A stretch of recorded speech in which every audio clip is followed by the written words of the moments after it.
वैकुण्ठ गुणानुवर्णने वैकुण्ठ गुणानुवर्णने। শ্লোক 31 খুব গুরুত্বপূর্ণ অধ্যায় এবং খুব গুরুত্বপূর্ণ শ্লোক। এই অধ্যায় বলা যেতে পারে শ্রীমদ্ ভাগবতমের সারমর্ম বলা যেতে পারে। শ্রীমদ্ ভাগবত শিক্ষার ভাগবতে যত সমস্ত শিক্ষা দেওয়া আছে তার মধ্যে যে সার শিক্ষা বলা যেতে পারে, বিশেষ করে যারা সংসারে জীব আমাদের জন্য, তাই সবার জন্য গুরুত্বপূর্ণ এই শ্লোক। শ্লোক 31 অহো ওম নমো ভগবতে বাসুদেবায় ওম নমো ভগবতে বাসুদেবায় ওম নমো ভগবতে বাসুদেবায়। শ্লোক সংখ্যা 31 অহো বতো মমানাত্মম মন্দো ভাগ্যস্য পশ্যত ভবচ্ছিদঃ পাদমূলম গত্বা যাচে যদন্তবৎ। অহো বতো মমানাত্মম মন্দো ভাগ্যস্য পশ্যত ভবচ্ছিদঃ পাদমূলম গত্বা যাচে যদন্তবৎ। অহো মানে আহা, বত হায়, মম আমার, অনাত্মনম দেহাত্মবোধ, মন্দভাগ্যস্য দুর্ভাগার, পশ্যত দেখো, ভব জড় অস্তিত্ব, ছিদহ ভগবানের যিনি ছেদন করতে পারেন, পাদমূলম পাদপদ্ম, গত্বা সমীপবর্তী হয়ে, ইয়াচে আমি প্রার্থনা করেছি, ইয়ৎ যা, অন্তবৎ বিনাশশীল। আসলে আমি যখন ভাগবত পড়ছিলাম এই শ্লোকটা আমার চোখে পড়লো, পড়তে পড়তে খুব ভালো লাগলো, তাই আমি ভাবলাম সবার সঙ্গে শেয়ার করি। তাহলে খুব সুন্দর শ্লোক এবং গুরুত্বপূর্ণ। তো এই শ্লোকে ধ্রুব মহারাজ, এর ব্যাকগ্রাউন্ডটা হচ্ছে অল্প করে, যে ধ্রুব মহারাজ তিনি তার পিতা উত্তানপাদ হচ্ছে ব্রহ্মার পুত্র মনু এবং মনুর পুত্র উত্তানপাদ।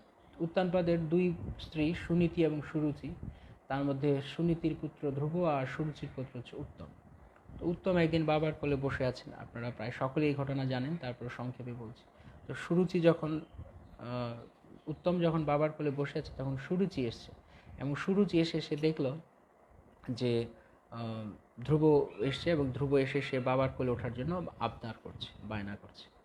তখন সুরুচি এসে সে চিৎকার করছে, সে বলছে, এত বড় সাহস, তুই তোর পিতার কোলে বসতে চাস? রে দুর্ভাগা, মন্দভাগ্য, তুই আমার গর্ভে জন্মগ্রহণ করিসনি, তাই তুই তোর বাবার কোলে বসার উপযুক্ত নয়। তুই বসতে হলে তোকে পরবর্তী জন্মে আমার গর্ভে জন্ম নিতে হবে।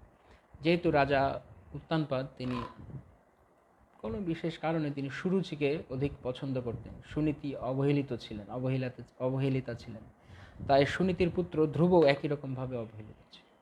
তো ধ্রুব তখন ভাবলো যে আমি আমার বাবার কোলে বসতে পারবো না, এটা কেমন কথা, আমার কিছু অধিকার নেই? তখন মার কাছে গিয়েছে, মা সুনীতি বলেছে, এটা কিছু করার নেই, তুমি যে তোমার মায়ের কাছ থেকে, বিমাতার কাছ থেকে কর্কশ বাক্য শুনেছ, অনেক সময় কর্কশ বাক্য হৃদয়কে যখন ছিন্ন ভিন্ন করে তখন তার কারণ আমাদেরকে ভাবতে হবে। তখন সুনীতি বললেন, এটা তোমার কর্মফল, এই জগতে প্রকৃতপক্ষে সবাই সবার কর্মফল ভোগ করছে, তাই তুমি যে এইরকম কথা শুনেছ তোমার বিমাতার কাছ থেকে, কর্কশ বাক্য এবং তিরস্কার, এটা তোমার মন্দ ভাগ্য। তো তোমার ভাগ্যকে আমি কি করতে পারি? আমারও দুর্ভাগ্য যে আমি তোমাকে ভালো কিছু দিতে পারিনি, আর তোমারও দুর্ভাগ্য যে তুমি আমার গর্ভে জন্ম নিয়েছ। তাই এই দুঃখ থেকে তোমাকে আর কেউই মুক্ত করতে পারবে না। বলছে, আমি কিভাবে, আমার বিমাতা এমনভাবে বলেছে। আর ক্ষত্রিয় খুব লেগেছে, তার ক্ষত্রিয়দের খুব আত্মসম্মান বোধ থাকে। বলছে যে আমি তোমাকে একটাই উপদেশ দিতে পারি, সেটা হচ্ছে তুমি হরির উপাসনা করো।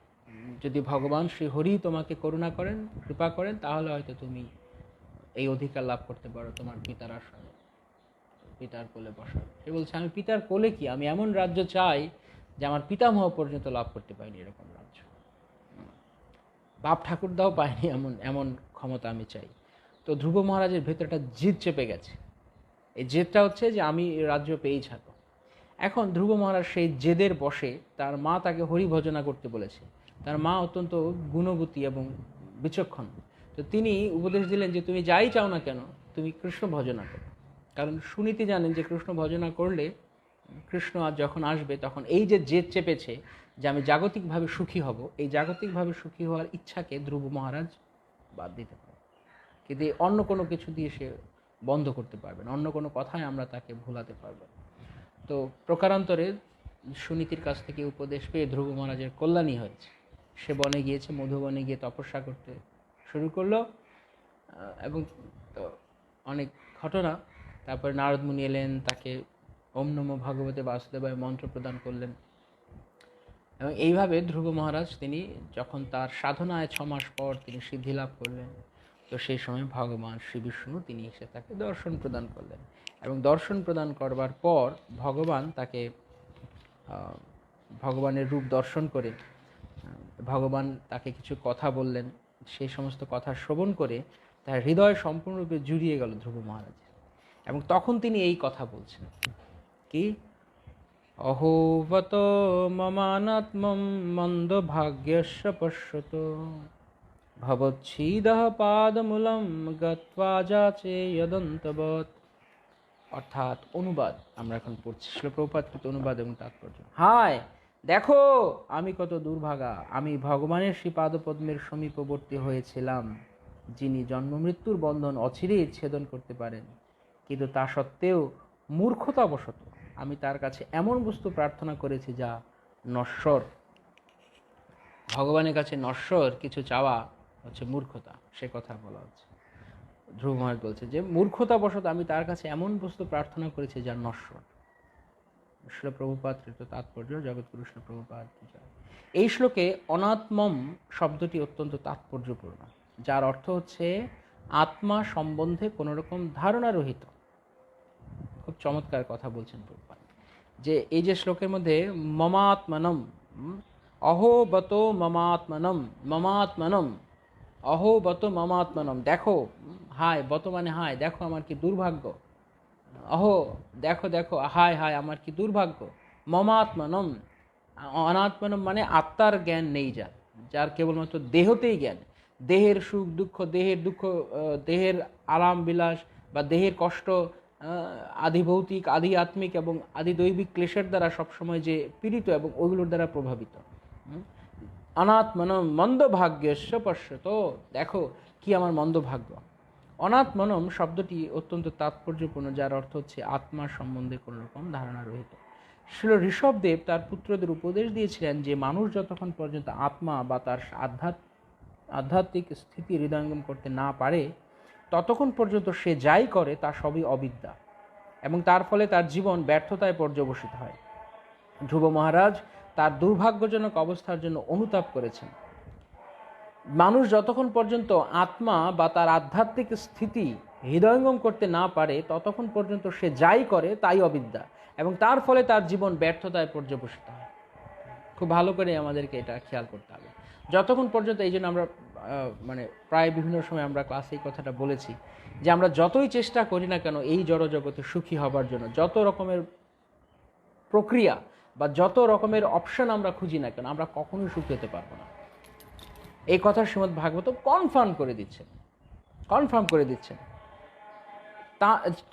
ততক্ষণ পর্যন্ত সে যাই করে তাই অবিদ্যা। কতক্ষণ পর্যন্ত? যখন কেউ তার আধ্যাত্মিক স্থিতিকে বুঝতে না পারে। তার আধ্যাত্মিক স্থিতি কি? আমাদের আধ্যাত্মিক স্থিতি কি? আমরা কে? আমাদের আধ্যাত্মিক স্থিতি হচ্ছে আমরা ভগবান শ্রীকৃষ্ণের অংশ, আমরা কৃষ্ণের, আমরা আর কারণ নই। এই বোধ যতক্ষণ আমাদের মধ্যে না আসবে যে আমি কৃষ্ণের, I belong to Krishna, only Krishna, ততক্ষণ পর্যন্ত আমরা অনেক কিছু নিয়েই জীবনে সুখী হতে চাইব। হয় এটা ধরবো, না এটা ধরবো, না এটা ধরবো, বিভিন্ন জায়গায় যে আমি অপশন খুঁজে বেড়াবো। কিন্তু আমরা কি হবে? শেষ পর্যন্ত ব্যর্থতায় পর্যবসিত হবে। ভালো করে আমরা শুনি এই লাইনটা আবার। চাইলে আপনারা এখানে কমেন্ট করুন, টাইপ করুন, তাহলে আপনাদের মাথায় আরেকবার টাইপ করার সময় মাথায় মনে থাকবে, ঢুকবে। হ্যাঁ, ততক্ষণ পর সে যাই করে, মানুষ যতক্ষণ পর্যন্ত আত্মা বা তার আধ্যাত্মিক স্থিতি হৃদয়ঙ্গম করতে না পারে ততক্ষণ পর্যন্ত সে যাই করে তা সবই অবিদ্যা। সুতরাং যতক্ষণ পর্যন্ত এটা এটা এটা বোঝা প্রকৃতপক্ষে জড়জগতের দুঃখ কষ্টের নেচারকে বোঝার জন্য খুব অনুকূল এবং খুবই চমৎকার একটা টিপস। এবং মানে কি বলা যায়, এক কথায় কারা জড়জগৎকে বুঝতে পারছে না তাদের কথা এখানে বলে দেওয়া হচ্ছে যে মানুষ যতক্ষণ পর্যন্ত এইটুকু বুঝতে না পারছে যে আমি কে, আসলে আমি কে, আমাদের সমস্ত দুঃখ কষ্টের একটাই কারণ যে আমি বুঝতে পারছি না আমি কে, আমার সেই প্রকৃত জ্ঞানটা নেই যে আমি কে। তাই আমি আমাকে বিভিন্নভাবে আইডেন্টিফাই করছি, এবং যত জায়গা থেকে আমি আমাকে আইডেন্টিফাই করছি তত জায়গা থেকে আমি দুঃখ পাচ্ছি। আমি এই ব্যক্তির, আমি ওই বস্তুর, আমি এর, আমি ওর, আমার সঙ্গে এর সম্পর্ক, আমার সঙ্গে ওর সম্পর্ক, সমস্ত জায়গা চরমে আমাকে কষ্ট দান করে। আমি বুঝি আর নাই বুঝি, হয়তো আমি মনে করছি যে কারোর সঙ্গে সম্পর্ক আমাকে আনন্দ দান করছে, কিন্তু তার সঙ্গে সম্পর্ক আমাকে দুঃখ দান করছে। কিভাবে কারোর সঙ্গে সম্পর্ক আমাকে আনন্দ দান করছে, তার সঙ্গে সম্পর্ক আমাকে দুঃখ দান করছে, কিরকম সেটা আমরা গতকালকে কিছুটা আলোচনা করছিলাম এই সম্পর্কে। যখন আমরা দুঃখ পাই, মানে আমরা যখন কারোর সঙ্গে ভালো সম্পর্ক থাকে বা আমি তাকে আমার মনে করি, আমার যেই মুহূর্তে মনে করলাম আমার বা আমি অমুকের, অমুক আমার, তৎক্ষণাৎ আমি আমার দুঃখের বীজ রোপণ করে দিলাম। কি বললাম? যেই মুহূর্তে আমি ভেবে নিলাম যে আমি অমুকের বা অমুক আমার, সেই মুহূর্তে আমি আমার দুঃখের বীজ রোপণ করলাম। তা যথাসময়ে ফলদান করবে, এবং যখন ফলদান করবে তখন আমি কপাল চাপড়েও কুল পাবো না। যখন আমি কাউকে আমার প্রিয়জন বলে মনে করছি, তখন সে আমাকে দুঃখ দান করছে। কীরকম দুঃখ? তার সান্নিধ্য আমার কাছে ভালো লাগছে বলে মনে হচ্ছে, আমার কাছে হৃদয়ে হয়তো আনন্দ দান করছে তার সান্নিধ্য, কিন্তু তার সান্নিধ্যের একটুখানি অ্যাবসেন্স, অনুপস্থিতি, তার সান্নিধ্য না থাকা কি দিচ্ছে আমাদেরকে? দুঃখ দান করছে। তাহলে সেই ব্যক্তিটি দুঃখ দিচ্ছে না দিচ্ছে না? সেই ব্যক্তি দুঃখের কারণ হচ্ছে। তো আমি এইটা কথাটা আমি বুঝতে পারছি না। আমি মনে করছি আমি ভালোবেসে আনন্দ পাচ্ছি, কিন্তু আমি কি এটা একবারও বোঝার চেষ্টা করছি যে আমি ভালোবেসে আমার নিজের দুঃখকে বাড়াচ্ছি? এটা কি আমি একবারও বোঝার চেষ্টা করছি যে আমি যেখানে আমি আমার আসক্তিকে দিচ্ছি, সেখান থেকে আমি আমার ভবিষ্যৎ দুঃখের জন্য আমি জাল পেতে রাখলাম? আমি আমি নিজে করেছি। এই ব্যাপারটা হচ্ছে অনেকটা এরকম। উদাহরণ দিতে গেলে, ধরুন কোনো রাজমিস্ত্রি, সে কাজ করে, রাজমিস্ত্রি যারা ঘরবাড়ি বানায়, বিল্ডিং, এবার রাজমিস্ত্রি অনেক বড় হয়তো কোনো বিল্ডিং বানিয়েছে। এবার সে বিল্ডিংটা সে এমনভাবে তৈরি করেছে, মানে সেই কাঠামোটা সে এমনভাবে তৈরি করছে যে সে তৈরি করতে করতে চারপাশে সে ওয়াল ঘিরে দিয়েছে, কিন্তু বোকা বেরোনোর দরজা রাখেনি। মানে সমানে ঘর তৈরি করে যাচ্ছে, কিন্তু বের হওয়ার যে একটা দরজা রাখবে তা সে রাখে, এবং যখন কমপ্লিট তখন সে ভিতরে আটকে গেছে। ঠিক মাকড়সার মতো যেন মাকড়সা বলা হচ্ছে যে উড়ননাভ মাকড়সা। মাকড়সা কি করছে? সে এমনভাবে জাল তার মুখ থেকে, মানে জাল বিস্তার করছে যে সেই জালের মধ্যে এত পরিমাণ জাল বিস্তার করছে, সেই জালের মধ্যে সে নিজেই পেঁচিয়ে গেছে। এখন সে বের হওয়ার উপায় খুঁজে পাচ্ছে না, কারণ এমনভাবে সে জালটাকে তৈরি করেছে। তো এটা হচ্ছে ঠিক সেরকম। অথবা যেমন আমি গাছ কাটতে উঠেছি, গাছের ডাল কাটতে উঠেছি, যেই ডালে আমি বসে আছি সেই ডালে আমি কাটছি। তাহলে আমি কি মূর্খ না আমি চালাক? গণ্ডমূর্খ, মহামূর্খ। যেখানে বসে আছি সেই ডালে আমি কাটছি। যে ঘর আমি তৈরি করছি সেই ঘরটা আমি এমনভাবেই তৈরি করছি যে সেই ঘরে আমি কোনো দরজাই রাখি বেরোয়ার। তাহলে এর মধ্যে পড়ে আমাকে কষ্ট পেতে হবে। তো এই কথা এখানে বলা হচ্ছে যে যতক্ষণ পর্যন্ত আমরা আমাদের আধ্যাত্মিক স্থিতি, আমি যে ভগবানের, আমি যে কৃষ্ণের, সেই কথা আমি উপলব্ধি না করতে পারবো, ততক্ষণ পর্যন্ত আমার সম্পর্কগুলো আমাকে কেবল দুঃখ দান করবে। এই জড়জগতে যেটা বলছিলাম যে আমরা যে সম্পর্কগুলো করছি, বা আমাদের ভালোবাসার আসক্তির জাল আমরা বিস্তার করছি, তো সেই জাল কি হচ্ছে? সেই ব্যক্তির উপস্থিতি যেমন আনন্দ দান করছে, সেই ব্যক্তির এক মুহূর্তের অনুপস্থিতি আমাকে দুঃখ দান করছে। তাহলে সেই ব্যক্তির অনুপস্থিতি দুঃখের কারণ, তাহলে সেই ব্যক্তিটি একই সঙ্গে যুগপৎ সুখ এবং দুঃখের কারণ। আমি মনে করছি আমি কাউকে ভালোবাসি, সে আমার ভালোবাসার মানুষ আমাকে আনন্দ দান করছে, কিন্তু সেই ভালোবাসা মানুষের মুখ থেকে একটা মানে একটা কথা যা আমার মানে হৃদয়ে আমার মনোমতো নয় তা দুঃখ দান করছে, অথবা সেই ভালোবাসার মানুষের অনুপস্থিতি আমাকে দুঃখ দান করছে, সেই ভালোবাসার মানুষের রোগ শোক দুঃখ আমাকে কষ্ট দান করছে। অর্থাৎ যেটি এই জগতে সুখের উৎস সেটি দুঃখের উৎস। ভালো করে এটা আমাদেরকে বুঝে নিতে হবে। যেই জায়গা থেকে আমরা সুখ খুঁজতে চাইছি সেই জায়গাটি আমাদের দুঃখের উৎস।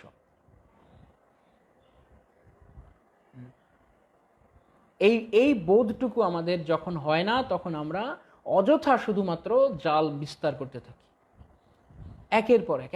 কারণ আমি মনে করছি আমি যত লোককে ভালোবাসবো, যত লোকের সঙ্গে আমার গুড রিলেশনশিপ হবে, তত আমি ভালো থাকবো, কিন্তু তত জায়গায় আমি আসলে আমার দুঃখের বীজ বপন করে দেব।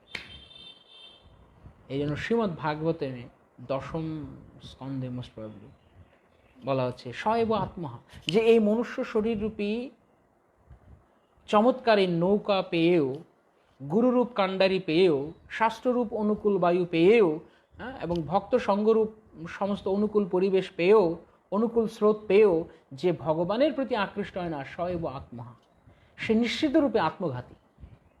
কেননা সে জেনে শুনে বুঝে সে নিজের ধ্বংস ডেকে নিয়ে আসছে। তাই অবিদ্যা বলা হয়। অবিদ্যা মানে অজ্ঞানতা। অন্ধকারে আমাদের কি অবস্থা হয়? অন্ধকারে আমরা কি করি? হাতড়াই, এরকম চোখ আছে কিন্তু আমরা দেখতে পাই না। কেন? অন্ধকারে তো চলা যায় না। তো অন্ধকারে যখন আমরা যেমন হাতড়াতে থাকি, কোথায় কি আছে কি বুঝতে পারি না। কিন্তু যখন সুইচ অন করে দেওয়া হবে লাইটের, তখন সব কিছু আমাকেও দেখতে পারি এবং সব কিছু দেখতে পাই। অন্ধকারে আমি একটা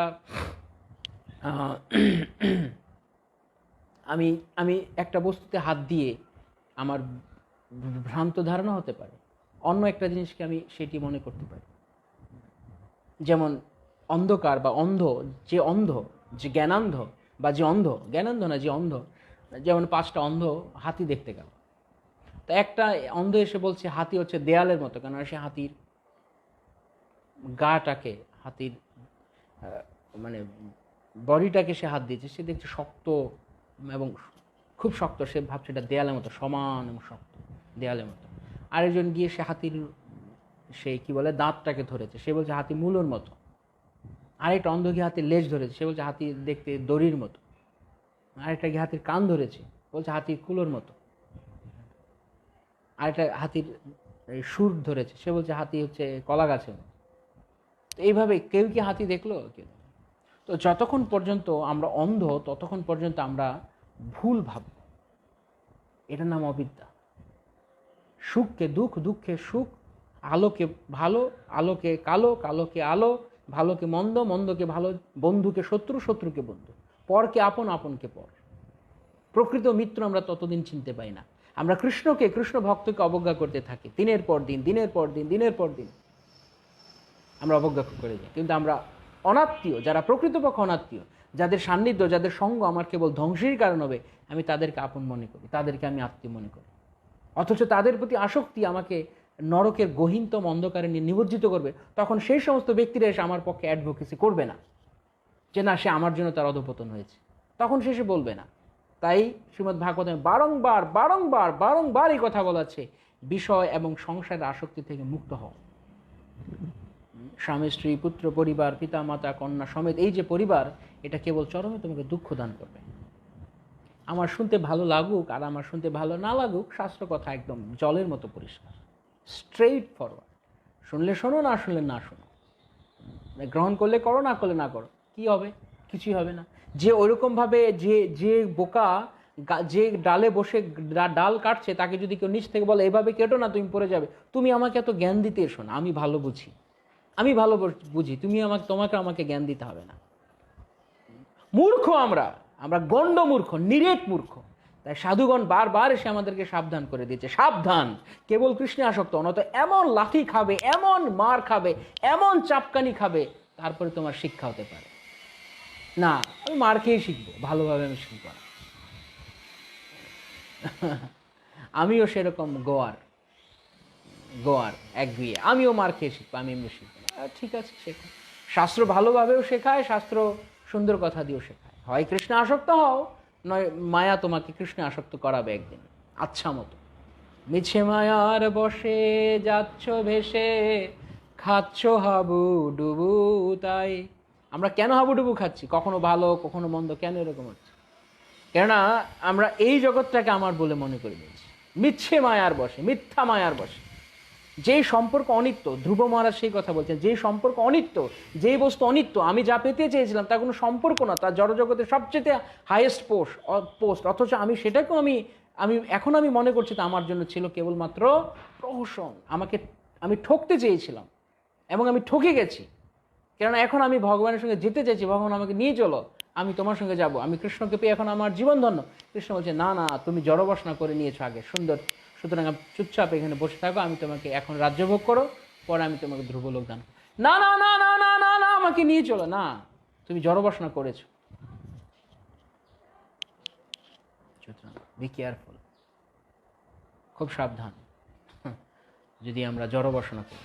জড়বাসনা এমনিতেই তো কত জড়বাসনা করে এসছি, তার ফল এখন ভোগ করছি, এরপরে যদি আরো এরকম কন্টিনিউ করতে থাকি তাহলে কি হবে আমাদের?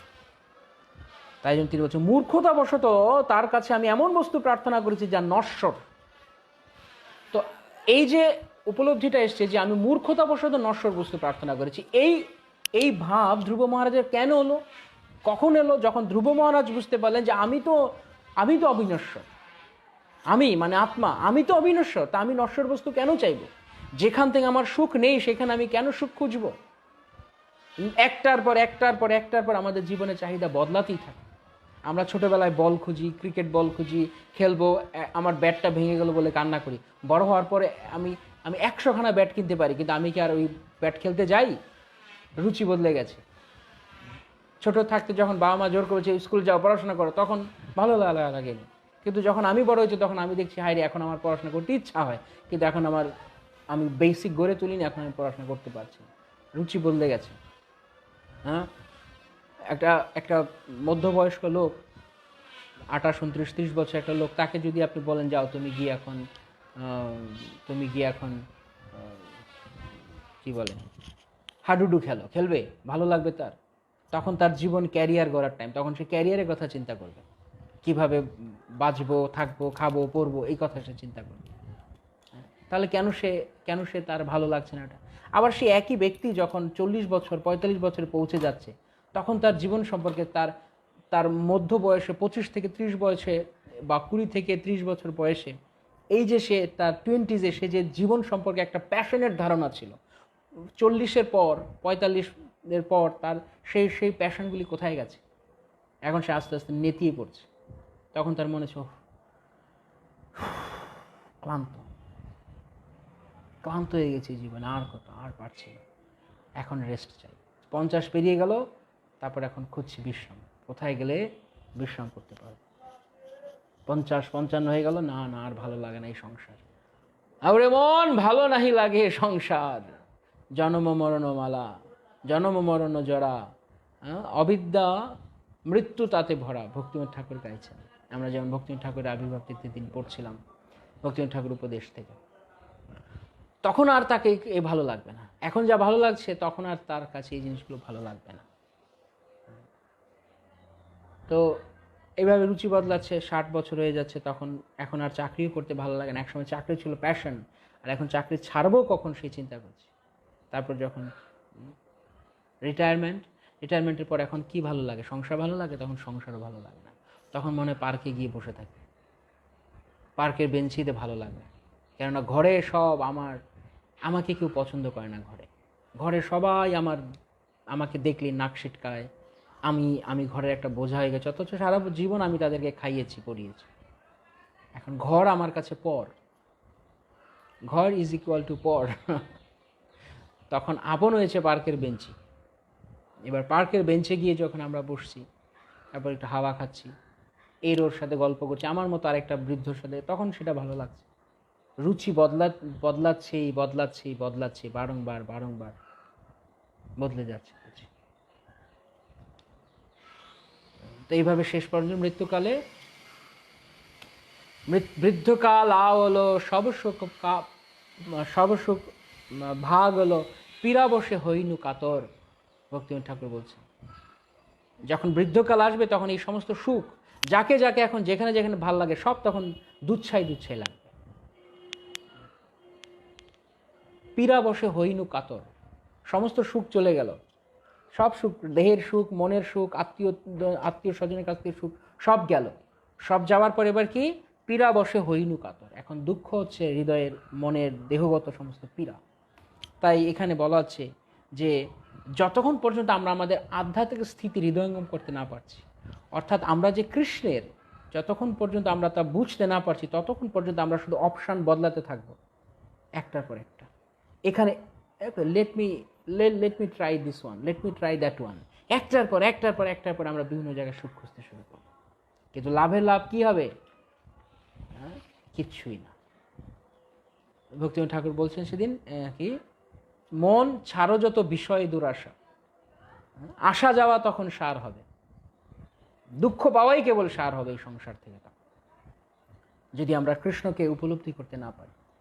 তাই যতক্ষণ পর্যন্ত আমরা আমাদের যে স্থিতি, যেমন যেটা বলছিলাম যে অন্ধকার ঘরে যেমন আমি একটা কিছুতে হাত দিয়ে আমি ভুল ধারণা করছি, হয়তো আমি একটা বাক্সর মধ্যে হাত দিয়েছি, বাক্সটা 4 কোণা বাক্স, আমি হয়তো বাক্সে হাত দিয়েছি কিন্তু আমি মনে করছি আমি একটা অন্য কিছু হাত দিয়েছি, জানি না, এরকম আরেকটা 4 কোণা অবস্থা, মানে ভুল ধারণা হবে, ভুল ধারণা হবে। তো এরকমভাবে যতক্ষণ পর্যন্ত আমরা নিজেকে দেখতে না পারছি ততক্ষণ পর্যন্ত আমরা ভুল বস্তুকে আপন বলে মনে করতে থাকব, এবং সেটি আমাদের দুঃখেরই কেবল কারণ হবে। তাই শ্রী গুরুদেব তিনি তার দিব্য জ্ঞানের দ্বারা আমাদের চক্ষু উন্মিলন করে দেন। জ্ঞানাঞ্জনের শলাকায়া চক্ষুরুন্মিলিতম, তিনি আমাদেরকে দীক্ষা প্রদান করার মাধ্যমে, আমাদেরকে তার সেবায় গ্রহণ করার মাধ্যমে তিনি আমাদেরকে চোখ খুলে দেন এবং আমাদের দিব্য দৃষ্টি দান করেন। তখন আমরা দেখতে পারি সম্পর্ক আসলে কে কার, কৃষ্ণ আমার, আমি কৃষ্ণের। কিন্তু দুর্ভাগ্যবশত দীক্ষার পরও আমরা ভক্তরা সেই দিকে আমরা মতি দেই না, আমরা মতি করি অন্য কিছুতে। তাই এই যে সুযোগ কৃষ্ণ ভাবনামৃতের মাধ্যমে, ভক্ত সঙ্গের মাধ্যমে, ভাগবত কথার মাধ্যমে যে আমাদেরকে দেওয়া হচ্ছে, সাধুগণ বারবার উপদেশ দিচ্ছেন, সাবধান সাবধান সাবধান।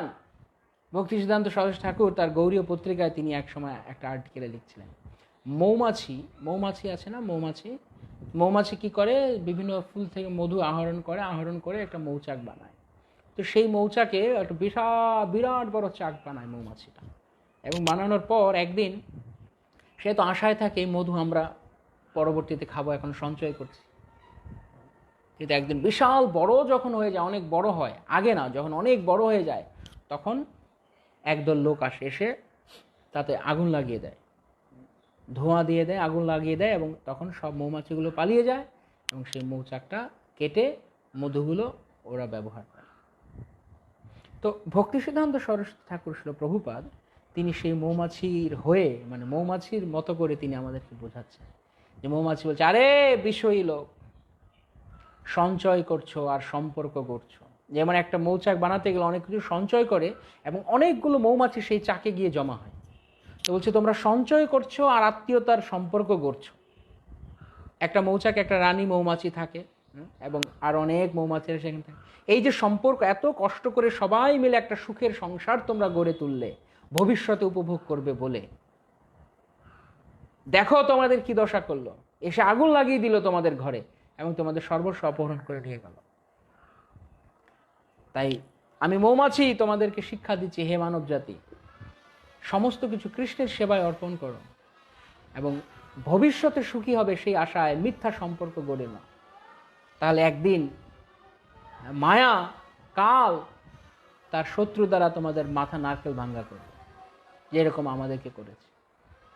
দস্যুদল আসবে, এসে তোমার মাথায় নারকেল ভাঙবে, নারকেল ভেঙে তোমার সমস্ত সম্পদ অপহরণ করে নিয়ে যাবে, সমস্ত আত্মীয় স্বজন গুড়িয়ে দিবে, তোমাকে হত্যা করবে, তখন তুমি দেখবে কেমন লাগে। তো সেরকমভাবে আমরা আমাদের জীবনে শুধু আশায় ঘর বাঁধছি।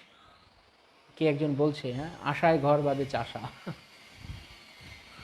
আশায় ঘর বাঁধে চাষা, একদিন সুখী হব, মূর্খের চিন্তা। মূর্খ জড়জগতে সুখী হওয়ার পরিকল্পনা করে। যেখানে ভগবান সুখ দিয়ে বানায়নি সেখানে সে সুখের চিন্তা করে। তাই জন্য সাধুরা বারবার বলছেন, বারবার সাবধান সাবধান। কিন্তু আমরা তো দুর্ভাগা।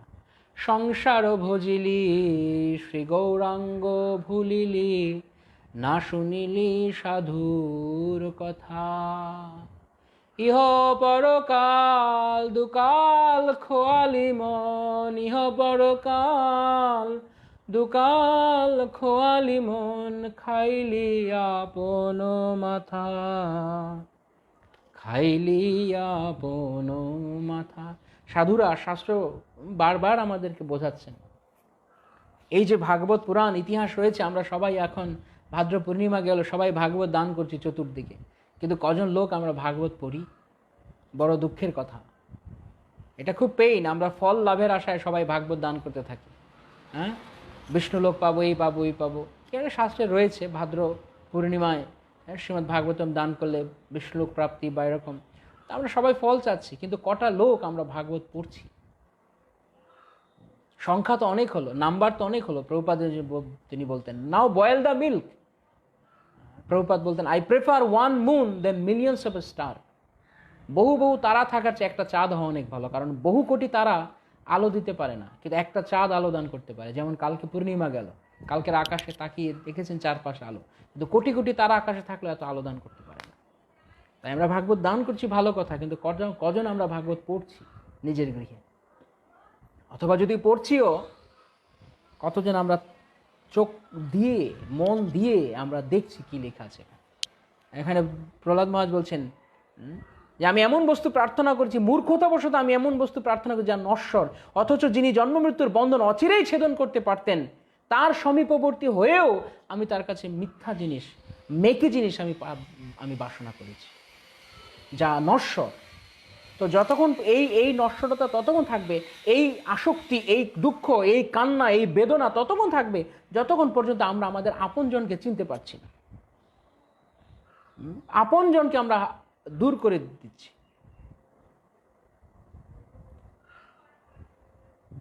মহাপ্রভু আপন, কৃষ্ণ আপন, তাকে অবহেলা করছি, অথচ অন্য কিছুতে আসো। পরকে আপন ভাবছি, নাম অবিদ্যা। পরকে আপন ভাবছি মানে, এখন আমি হয়তো বলবো না আমি কোনো পরকে আপন ভাবি না, আমি আমার আপনজনকে আপন ভাবি। আমার আপনজনকে আমার আপনজনকে আপন ভালো করে বিচার করুন। আপনজন মানে যে চিরকাল থাকছে।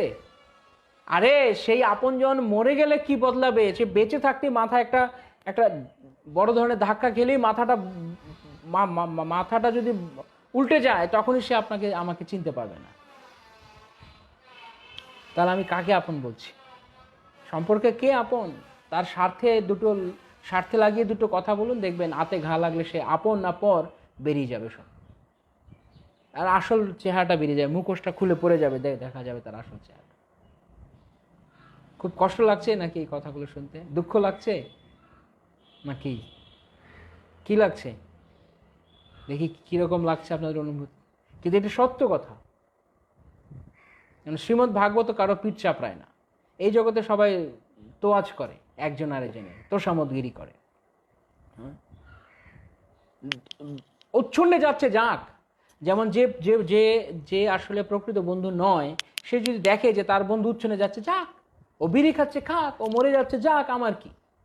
কিন্তু যে প্রকৃতপক্ষে শরীর, সে যদি দেখে যে তার বন্ধু সিগারেট খাচ্ছে, তখন সে তাকে বলবে এটা খেও না, তোমার ক্যান্সার হবে, তোমার শরীরে ক্ষতি করবে, তুমি মরে যাবে। হ্যাঁ, আমাকে খেতে দিল না, আমাকে কেন এই কথা বললো, যা তুই দূর হয়ে যা। আরে আপন মানুষ চিনলে না, প্রকৃত বন্ধু তুমি চিনলে না, যে তোমাকে ভালো কথা বলছে, যে তোমাকে এই মিথ্যা জায়গা থেকে বেরিয়ে আসতে বলছে। তোমার নিজের ক্ষতি তুমি করছো। তুমি যেই পাকে পা দিচ্ছ, সেই পাকে তুমি জড়াবে, তা তুমি বোঝার চেষ্টা করছো না।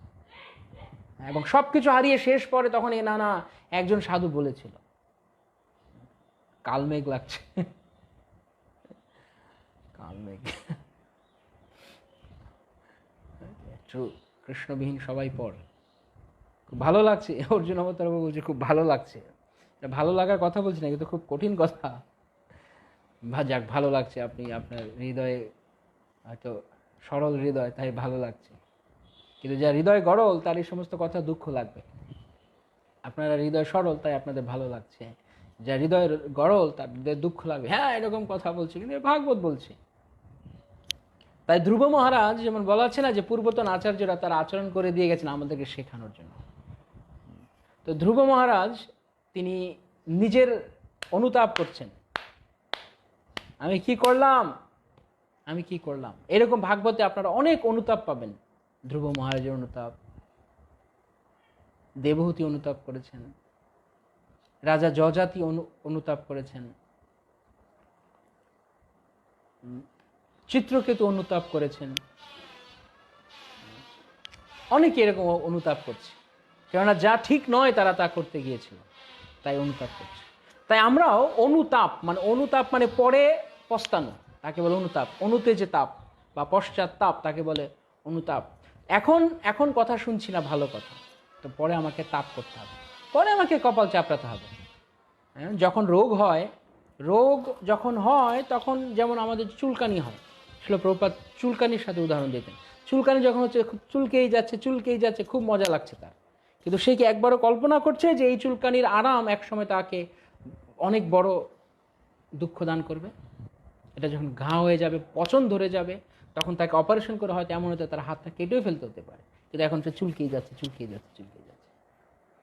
কিন্তু এখন যদি বলা হয় সাবধান, চুলকানি একটু সহ্য করো, না সহ্য করতে পারছি না। সময় থাকতে আমাদের শাস্ত্র অনুযায়ী নিজের জীবনকে বদলানো উচিত। তো এই ব্যাপারটা ঘটবে, তার জন্য শুধু একটা কাজ করতে হবে, সেটা কি? সেটা হচ্ছে এই একটা জিনিস যদি কেউ বুঝে নিতে পারে, মানুষ যতক্ষণ পর্যন্ত তার আত্মা বা তার আধ্যাত্মিক স্থিতিকে হৃদয়ঙ্গম করতে না পারে ততক্ষণ পর্যন্ত সে যাই করে তাই অবিদ্যা, এবং তার ফলে তার জীবন ব্যর্থতায় পর্যবসিত হয়। Such a wonderful instruction, such a wonderful point. Rishabhdev তার পুত্রদেরকে এই কথা বলেছেন, যতক্ষণ পর্যন্ত আমরা আমাকেই না চিনতে পারছি ততক্ষণ পর্যন্ত আমি যা করছি তা সব কিছু মিথ্যা, তা সব কিছু ব্যর্থতায় পর্যবসিত হবে। যে যাই হোক, আমার সংসার, আমার বাড়ি, আমার ব্যবসা, আমার ইন্টারন্যাশনাল বিজনেস হতে পারে, আমার অনেক নাম যশ খ্যাতি, অনেক কিছু করতে পারি। হ্যাঁ, আমি যেমন স্টুডেন্টরা বোর্ডে র্যাঙ্ক করে, টপার হয়, কত কিছু জীবনে, কত অ্যাচিভমেন্ট, কিন্তু যতক্ষণ পর্যন্ত আমি আমাকেই চিনতে না পারছি ততক্ষণ পর্যন্ত সব ব্যর্থ। কেননা যেহেতু আমি আমাকে চিনতে পারছি না, গোড়ায় গলদ রয়ে গেছে। গোড়ায় গলদ থাকার কারণে যা কিছু দেখছি, যা কিছু করছি, তা ওই গলদের সঙ্গে গলদ সম্পর্কিত হয়ে আছে, এবং তাই ওই সমস্ত বস্তু পরিণামে দুঃখ দান করবে। যেমন সন্তান জন্ম লাভ করবার পর, ভূমিষ্ঠ হওয়ার পর, সে যাকে বাবা মা বলে ডাকছে, প্রকৃতপক্ষে তারা তার আপন প্রকৃত বাবা মা নয়, প্রকৃত পিতা হচ্ছে কৃষ্ণ। এরা আমাদের শুধু এক জন্মের জন্য কেবল পিতামাতা। আমি ছোটবেলা থেকে আমার বাবা মাকে বাবা মা ডেকে ডেকে ডেকে ডেকে আমি এসেছি, আমার বাবা মা আমাকে তাদের ছেলে মনে করে করে করে এসছে, তাই তো? তারপর আরেকটু বড় হয়েছি, তারপরে স্কুলে গিয়েছি, বন্ধু বান্ধব হয়েছে, তাদেরকে আপন মনে করছি। যেহেতু আমি এখনো জানি না, যে কথাটা এখানে বলা হচ্ছে, যতক্ষণ পর্যন্ত মানুষ তার আত্মাকে বুঝতে না পারে, আমি যে আসলে আত্মা, এই কথাটা যতক্ষণ বুঝতে না পারবো, আমি দেহটা, ততক্ষণ পর্যন্ত এই দেহের সঙ্গে যারা সম্পর্কিত তাদের সবাইকে আমি আপন মনে করতে থাকবো। তাহলে এখন আমার বাবা মা আপন, তারপর আমার বন্ধু বান্ধব আপন, তারপর আমি যখন আরও বড় হবো, আমি কলেজ ইউনিভার্সিটি যাব, আমার আরও বন্ধু বান্ধব হবে, বান্ধবী হবে। হ্যাঁ, তারপর আমি আরও বড় হবো, আমি চাকরি করব, তখন চাকরি আমার আপন, চাকরির কলিগেরা আমার আপন, অফিসের লোকগুলো আমার আপন। এভাবে আমাদের স্বার্থ তখন প্রথমে ছিল আমার স্বার্থ, তারপর আমার বন্ধু বান্ধবের স্বার্থ, তারপর আমার কলিগদের স্বার্থ, মানে আমাদের পরিবেশের স্বার্থ। এরপর আমি যখন বিয়ে করব তখন আমার স্ত্রীর স্বার্থ, বা আমার স্ত্রীর সাথে আমি আমাকে সম্পর্কিত মনে করছি, তারপর আমার সন্তান সন্ততি হবে, তাদের সাথে আমি আমাকে সম্পর্কিত মনে করছি। আমার পরিচয় শুধু শুধু বদলেই যাচ্ছে। প্রথম আমি সন্তান, তারপর আমি বন্ধু, তারপর আমি অফিসের চাকর, আমি নাম দিয়েছি অফিসার, কিন্তু আসলে চাকর, স্রেফ চাকর, কিন্তু নাম পোস্ট দেয় আর কি অফিসার, চাকর আসলে চাকরামি করছে, পয়সা দিচ্ছে, চাকরামি করছে। তারপরে আমার পরিচয় হচ্ছে স্বামী, আমি বিয়ে করেছি, আমি স্বামী, তারপর আমার সন্তান হচ্ছে, আমি বাবা। হ্যাঁ, তারপরে যখন অবসরের সময় হয়েছে এরপরে আমার পরিচয় কি, অকুপেশন কি,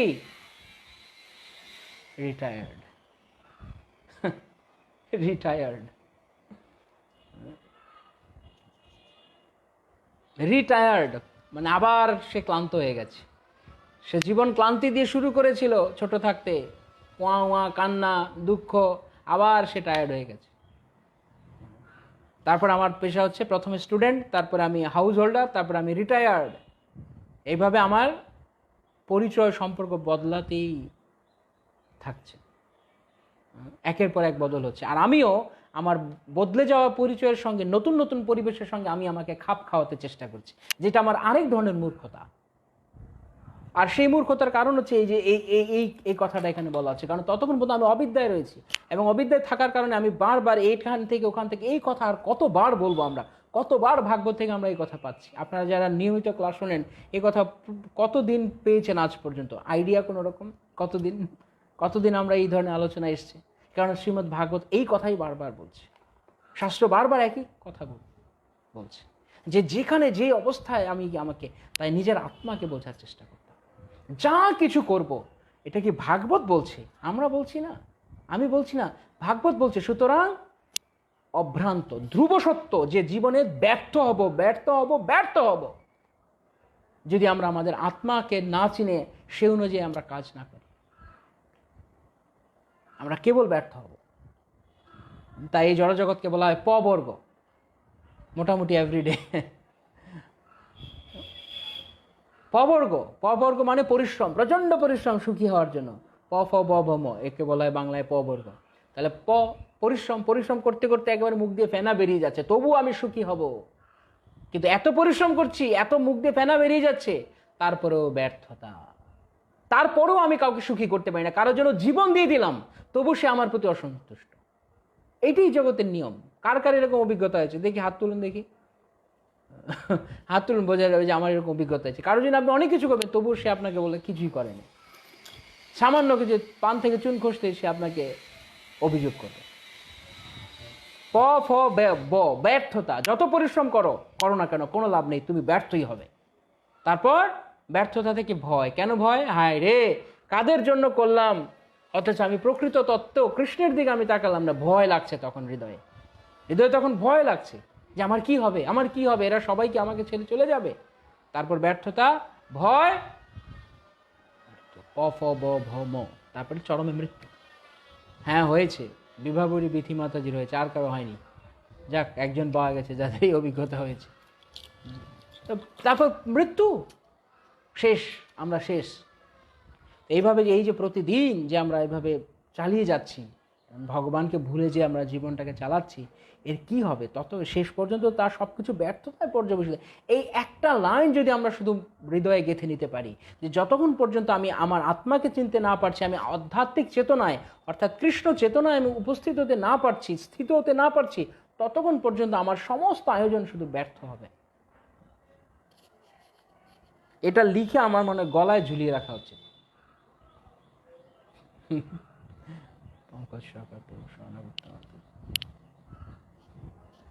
না, 3-4 জন হয়েছে অভিজ্ঞতা,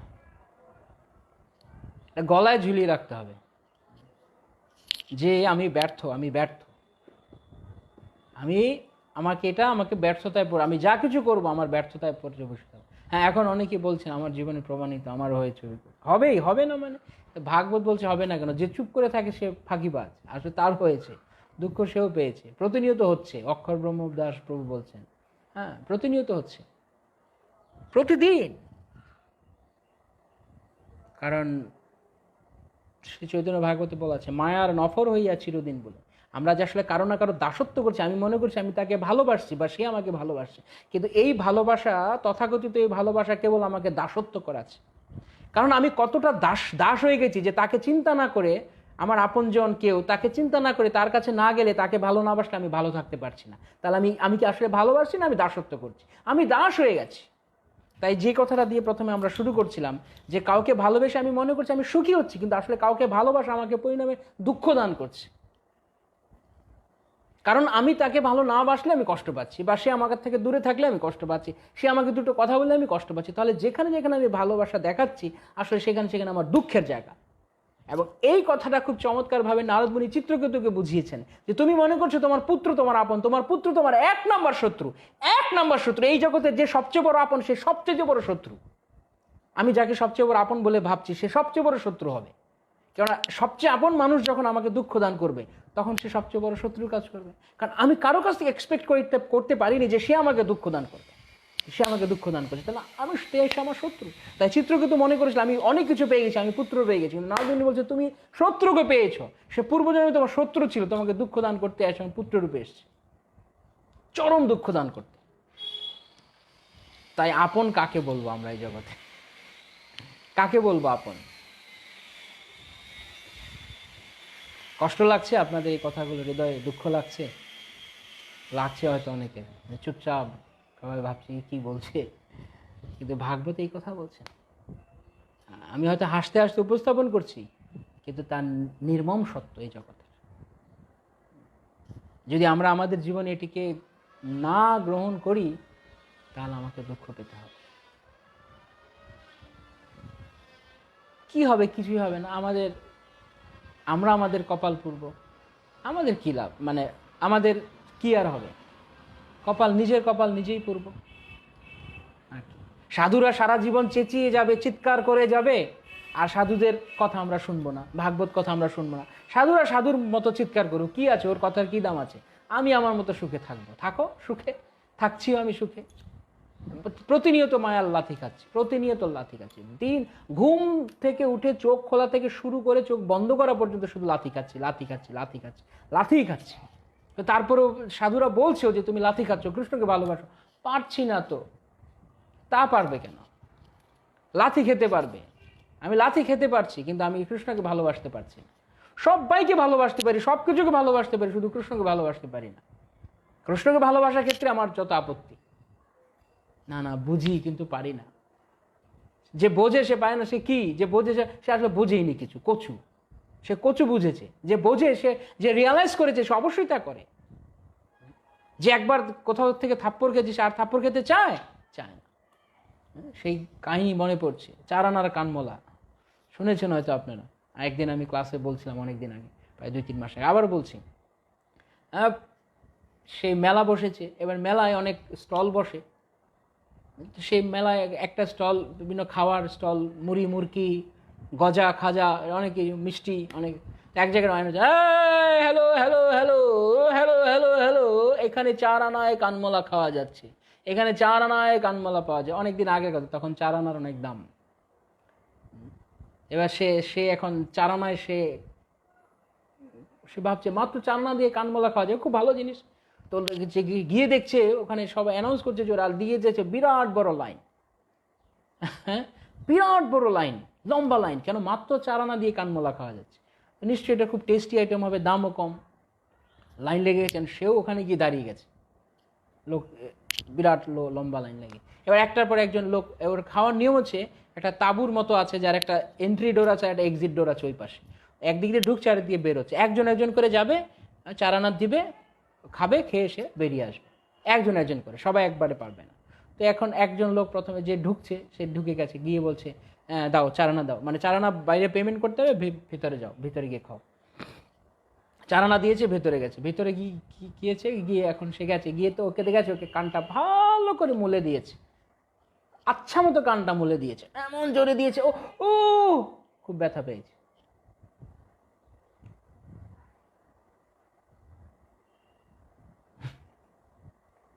চারানায় কানমলা। ও তো ভেবেছে কানমলা মানে একটা ভালো আইটেমের নাম। এখন কানমলা যে এই কান মলে দিবে সেটা সে বুঝতে পারেনি। এমন আচ্ছা মতো কান মলে দিয়েছে, ও তো কানে মানে ব্যথায় টন করছে, কান বেরিয়ে এসছে। এবার বেরিয়ে যখন এসে তখন অনুল, ভাই দাদা কেমন খেলেন? ওহ খুব স্বাদ, দারুণ স্বাদ, তোমরা যাও দেখবে কি স্বাদ লাগে, আরো আগে কেন খেলাম না? ও তো বাইরে এসে বলতে পারবে না আমার কান মলে দিয়েছে, তো লজ্জা পাচ্ছে। বলছে হ্যাঁ খুব স্বাদ, যান তাড়াতাড়ি যান, এই আপনাদের আসবে। তো পরে যে আচ্ছা, আরে কখন যাবো এরকম করছে। এরপরেরটা এরকম ঢুকেছে, 4 আনা দিয়েছে, ওকে গেছে, কান মলে দিয়েছে। ও বেরিয়ে এসে, কেমন খেলে ভাই? জীবনে এমন সুস্বাদু বস্তু আর খাই সত্যি, এখনো জিভে লেগে আছে। মানে ফাঁকিবাজি মারছে, সে ঢপ দিচ্ছে মানুষকে। সে খেয়ে এসে ভিতরে কানমলা, এখন সে বাইরে এসে তো লজ্জায় বলতে পারছে না, তো সে এসে বাইরে এই কথা বলছে। এইভাবে সব পয়সা দিচ্ছে আর ভিতরে গিয়ে চুপ করে আনন্দে যাচ্ছে আর চুপ করে মুখটা বিষণ্ণ করে বেরোচ্ছে, কিন্তু কাউকে কিছু বলতেও পারছে না। একদম এক্স্যাক্টলি আমাদেরই পজিশন, সব কানমলা খাচ্ছি কিন্তু চুপ, তবু কানমলাই খাবো, চারানা দিব তবু কানমলাই খাবো, কিন্তু ভক্তি করব না, ভগবানকে ভালোবাসবো না। কেন? এটা বড় কঠিন লাগে। লাথি খেতে ভাল লাগে, লাথি খেতে খুব ভালো লাগে। আমরাও কানমলা ইচ্ছা করে কিনে খাচ্ছি, এক্স্যাক্টলি সচিপুত্র প্রভু, কিনে খাচ্ছি পয়সা দিয়ে। দুঃখ পয়সা দিয়ে কিনে আনছি, আমরা পয়সা দিয়ে দুঃখ কিনে আনছি, স্রেফ যে কথা, সোজা বাংলায় বলতে গেলে কানমলা উৎসব। কানমলার উৎসব চলছে চারদিকে, ঠিকই বলেছেন মোহন ব্রজরাজ প্রভু। তো এরকম ভাবে চলছে, সবাই কানমলা খাচ্ছে কিন্তু সব চুপ, তুম বি চুপ হাম বি চুপ। সারাদিন যেমন মেট্রো সিটিতে গেলে যেমন দেখা যাচ্ছে, একদিন সকালবেলা 10টার দিকে কলকাতায় একটা বিশেষ কারণে বেরোবো, কি ছিল সেটা ছিল মোস্ট প্রবাবলি কি একটা ছিল, মনে পড়ছে, যাই হোক।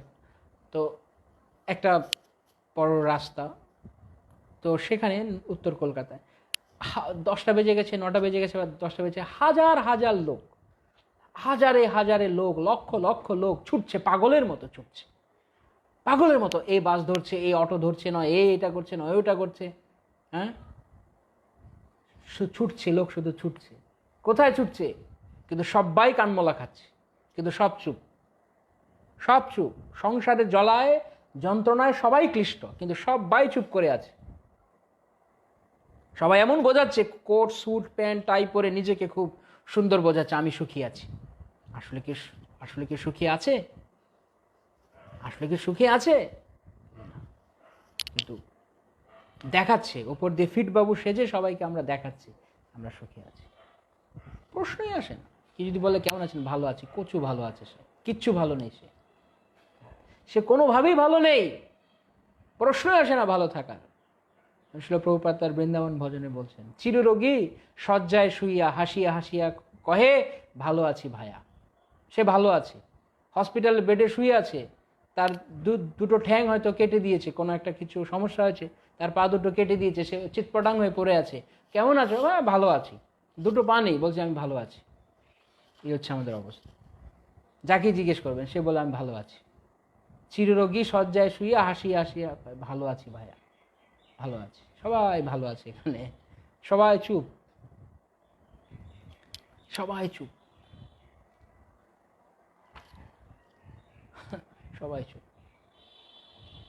বাস্তব কথা এত সহজ করে, এটা বাস্তব কথা। আমি কি বলছি, ভাগবত বলছে দেখুন, ব্যর্থতায় পর্যবসিত হবে। কিন্তু এই জ্ঞান কবে থেকে রয়েছে? অনাদিকাল ধরে আমাদের এই সংসারে এই হরিকথার জ্ঞান রয়েছে, কিন্তু আমরা কি তা প্রয়োগ করছি? করছি না। এত বুঝি, এত শুনি, এত জানি, তবুও মনকে বিভিন্ন জায়গায় আসক্ত করে রাখবো কেন রে ভাই? কেন? কৃষ্ণকে ভালোবাসলে কি সমস্যা? যেখান থেকে ভালোবাসছো সেখান থেকে লাথি খাচ্ছ। তাহলে কৃষ্ণকে একবার ভালোবেসে দেখো না, সব কিছুতেই তো ট্রাই করলে, একবার ভগবানকে ট্রাই করো, দেখো কৃষ্ণকে ভালোবেসে। চৌদিকে আনন্দ দেখি, আত্মনিবেদন তুয়া পদে করি, হইনু পরম সুখী, দুঃখ দূরে গেল চিন্তা না রহিল, চৌদিকে আনন্দ দেখি, শুধু আনন্দ। তাই জন্য ভক্তরা যারা মহাভাগবতগণ, তারা অত্যন্ত দুঃখ কষ্টে থাকলেও তারা আনন্দে থাকেন। দুঃখে আছে কিন্তু তারা হাসি মুখ, আপনি বুঝবেন না কেন। এই হাসি সেই মেকি হাসি নয়, সেই হসপিটালের বেডে শুয়ে বলা নয় আমি ভালো আছি, তো সেই হাসি নয়, একটা মুখটা বাকি হাসি না, হৃদয় থেকে অনাবিল আনন্দ, নিত্যানন্দ নিত্যানন্দ নিত্যানন্দ নিত্যানন্দ নিত্যানন্দ। তারা নিত্যানন্দ লাভ করছে, নিত্যই তারা আনন্দে আছেন, কিন্তু আমরা এটা বুঝতে পারছি না। কেন? আমি তো এমন জায়গায় হাত দিয়েছি যে জায়গায় হাত দিলে আমাকে দুঃখ দান করে। আমি কিছুদিন আগে একটা ভিডিওতে দেখছি এরকম, কোথায় আফ্রিকার কোন একটা জায়গায়, মানে কে শক্তিশালী পুরুষ তার প্রমাণ হচ্ছে, তাকে একটা কোটি কোটি কোটি কোটি কোটি কোটি মানে কোটি পিঁপড়ের বা লক্ষ বিষ পিঁপড়ে আছে না, বিষ পিঁপড়ে, সেই বিষ পিঁপড়ের একটা পাত্রের মধ্যে তাকে হাত ঢুকিয়ে দিতে হবে। এবং যতক্ষণ সে ভিতরে হাতটা ধরে রাখতে পারবে, যত বেশি সময় ঘড়ি ধরবে, সে তত বেশি পুরুষ। কল্পনা করতে পারেন বিষ পিঁপড়ে, যেটু একটা কামড় দিলে জীবন বেরিয়ে যায়, তার মধ্যে সে হাত ঢুকিয়ে রেখেছে অনেকক্ষণ ধরে এবং তাকে কামড় দিচ্ছে, সে তাকে কামড় দিয়ে সে হাতটা ঢুকিয়ে আছে, সে পৌরুষত্ব দেখাচ্ছে। কত মূর্খ মানুষ! কতটা ছাগল হলে, কতটা ছাগল ভেড়া হলে মানুষ এরকম কাজ করতে পারে? পৌরুষত্ব দেখাচ্ছে। কি পরিমাণ পৌরুষত্ব এটার প্রমাণ! নিজেকে দুঃখ দিয়ে সুখী হবার চেষ্টা, নিজের বড় দেখানোর চেষ্টা। আরে দুঃখ পাচ্ছে, ভগবানের জন্য একটা ভাগবত সেট কিনতে পারছে না। সত্যি সত্যি বলছেন, একদম বাস্তব কথা। সব করতে পারে, কিন্তু ভাগবত কিনতে বলে না, টাকা নেই, আর কি করবো, সব করতে পারছি। ঈর্ষাবশত নিজের দুঃখ কেউ দেখায় না, সবাই নিজের মধ্যে সুখী হবার মুখোশ। এক্স্যাক্টলি শচীপুত্র অবতার প্রভু, আমি সবার চেয়ে সুখী, অন্যকে বোঝায় যাতে করে সে তার দাম বাড়ে, আমি সুখী। তো এই যেমন এই লোকটা দেখাচ্ছে, সে ভেতরে হাত ঢুকিয়ে দিয়েছে, তাকে বিষ পিঁপড়ে কামড় দিচ্ছে, আর সে কামড় খেয়ে সে নিজের পৌরুষত্ব দেখাচ্ছে। তো এই জগতে আমরা এইভাবে নিজেকে বড় দেখাচ্ছি। এখানে দুঃখ পাচ্ছে, হ্যাঁ, আবার জিজ্ঞেস করলে এটাই তো সংসার, what to do, this is family life, this is life, actually this is life. সে একেবারে কত বড় ফিলোসফার এসছে, দিস ইজ লাইফ। আসলে প্রভুপাদ বলেছেন যে যারা আমরা হচ্ছে কৃষ্ণের সন্তান, আমাদের দুঃখ পাওয়া আমাদের কথা না, কৃষ্ণ পরম সুখী, হ্যাঁ, তাই আমরা সুখী হব। তো যে এখানে এসে দুঃখবাদের গল্প আওড়ায়, দুঃখের গল্প আওড়ায় না, এই দুঃখটাই তো জীবন। বড় ফিলোসফি জানিছে, বিরাট বড় সক্রেটিস হয়ে গেছে সে, নিজেকে অনেক বড় ফিলোসফার বোঝাচ্ছে। প্রভুপাদ বলছেন rascal, nonsense, stupid, number one rascal, foolish number one, fool number one. দুঃখ পাওয়া আমাদের ধর্ম নাকি? আমরা অমৃতস্ব পুত্র, আমরা অমৃত, আমরা আনন্দময় থাকবো। সেখানে বলছে না, দুঃখ পাবো, এটাই আমাদের জীবন। দুঃখ পাওয়া আমাদের জীবন নয়, বরং যে মানুষ যার যার মানব জীবন লাভ হচ্ছে, তার প্রশ্ন করা উচিত, আমি কে, আমি কেন দুঃখ পাচ্ছি? That's human life. সনাতন গোস্বামী তিনি মহাপ্রভুর কাছে গেছে, কে আমি, কেন আমায় যারে তা পুত্র হয়, ইহা নাহি জানি তো কেমন হিত হয়। আমি কে তাও জানি না, আমাকে কেন দুঃখ পাচ্ছি তাও জানি। এটা হচ্ছে ব্রহ্ম জিজ্ঞাসা। আমি দুঃখ কেন পাচ্ছি জিজ্ঞেস করা উচিত এবং সে দুঃখের নিরসন করা উচিত। কিন্তু আমি সে দুঃখ নিরসন করবো না, আমি বড় বড় ফিলোসফি দিচ্ছি। এটাই তো জীবন, এই তো সাংসারিক জীবন, সংসার থাকবে, ফ্যামিলি, এরকম একটু দুঃখ কষ্ট পাবোই না। দুঃখ পাওয়াটা জীবন নয়, কৃষ্ণকে ভালোবাসাটা হচ্ছে প্রকৃত জীবন, আনন্দে থাকা হচ্ছে জীবন। আমরা আনন্দময় অভ্যাসাত, আত্মাকে সচ্ছিদ আনন্দময়, আত্মা হচ্ছে আনন্দময়, কিন্তু যেহেতু আমি আত্মাকে দিয়ে নিজেকে পরিচিত করাচ্ছিলাম, আমি যেহেতু দেহকে দিয়ে নিজেকে পরিচিত করাচ্ছি, তাই আমি দুঃখময়, তাই আমি কষ্ট পাচ্ছি। কিন্তু আত্মাকে দিয়ে আমি নিজেকে পড়ি। তাই এই কথাটা, এই কথাটাকে এতক্ষণ ধরে আমরা যা বললাম, সেই কথাটাকে এখানে এক লাইনে বলে দেওয়া হচ্ছে। যতক্ষণ পর্যন্ত না মানুষ আত্মা বা তার আধ্যাত্মিক স্থিতি হৃদয়ঙ্গম করতে না পারে, ততক্ষণ পর্যন্ত সে যাই করে তাই অবিদ্যা, এবং তার ফলে তার জীবন ব্যর্থতায় পর্যবসিত হয়। ব্যর্থতা, ব্যর্থতা, ব্যর্থতা, ব্যর্থতা। Whatever you touch you will fail. এইটাই হচ্ছে প্রকৃতপক্ষে জীবনের ধ্রুব সত্য। যতই তুমি চেষ্টা করো না কেন, এখানে কোনো দিন তুমি শিখতে পারবে না। Because the material world is orchestrated, it is designed in such a way that you will doom to fail. আমি ব্যর্থ হব। যেমন গুরু মহারাজ একবার উদাহরণ দিচ্ছিলেন ক্যাসিনোর মতো। ক্যাসিনো, তো ক্যাসিনো কেমনভাবে বানানো থাকে, প্রথম রাউন্ড যখন কেউ খেলতে যায়, আমি শুনে বলছি, যেহেতু আমি জানি না ক্যাসিনো সম্পর্কে, আমার বিন্দুমাত্র ধারণা নেই। গুরুমা যেমনটা বলছেন, ক্যাসিনো নাকি এরকম যে আমি যখন প্রথম রাউন্ড খেলতে যাব, তখন আমাকে টোপ দেখাবে, আমি জিতে যাব, তারপর আমার লোভ জেগে যাবে, আমি আরও খেলতে চাইব। যত আমি বেট লাগাবো, তত পরের টার্ম থেকে ক্যাসিনো কেমনভাবে ডিজাইন করা থাকবে, শুধু আমি হারবো হারবো হারবো হারবো হারবো। So this material world is like a casino house. প্রথমে সুখের আভাস দেখাবে, এই সম্পর্কগুলো প্রথমে সুখ দেখাবে, মিষ্টি মিষ্টি কথা বলবে, তারপর একদিন স্বার্থে পড়লে, যখন ওর স্বার্থ, তখন সে আপনাকে আর জয়ী করবে, তখন নিজে জয়ী হতে চাইবে। এটা ক্যাসিনো হাউসের মতো। প্রথমে সুখের প্রলোভন দেখে নিয়ে আসবে, তারপর বাস ওকে শেষ করে দাও। যেমন আখ আছে না, আখ মারাই কলের মধ্যে, আখের মেশিনের মধ্যে আখ ঢুকিয়ে দিচ্ছে, আবার বেরিয়েছে, আবার ঢুকিয়ে দিচ্ছে, আবার বেরিয়েছে। আমাদের এরকম আখের কলের মধ্য দিয়ে আমরা শুধু ঢুকছি আর বেরোচ্ছি, ঢুকছি আর বেরোচ্ছি, ঢুকছি আর বেরোচ্ছি। আমাদেরকে পিষে ফেলা হচ্ছে এই সংসার যন্ত্রণা। আর ভাগবত সেখানে অমৃত বাণী প্রদান করছে। হরিভজন করো, তাহলে তোমার জীবন সার্থক। অতএব মায়ামোহ ছাড়ি বুদ্ধিমান, নিত্য তত্ত্ব কৃষ্ণ ভক্তি করুন অনুসন্ধান।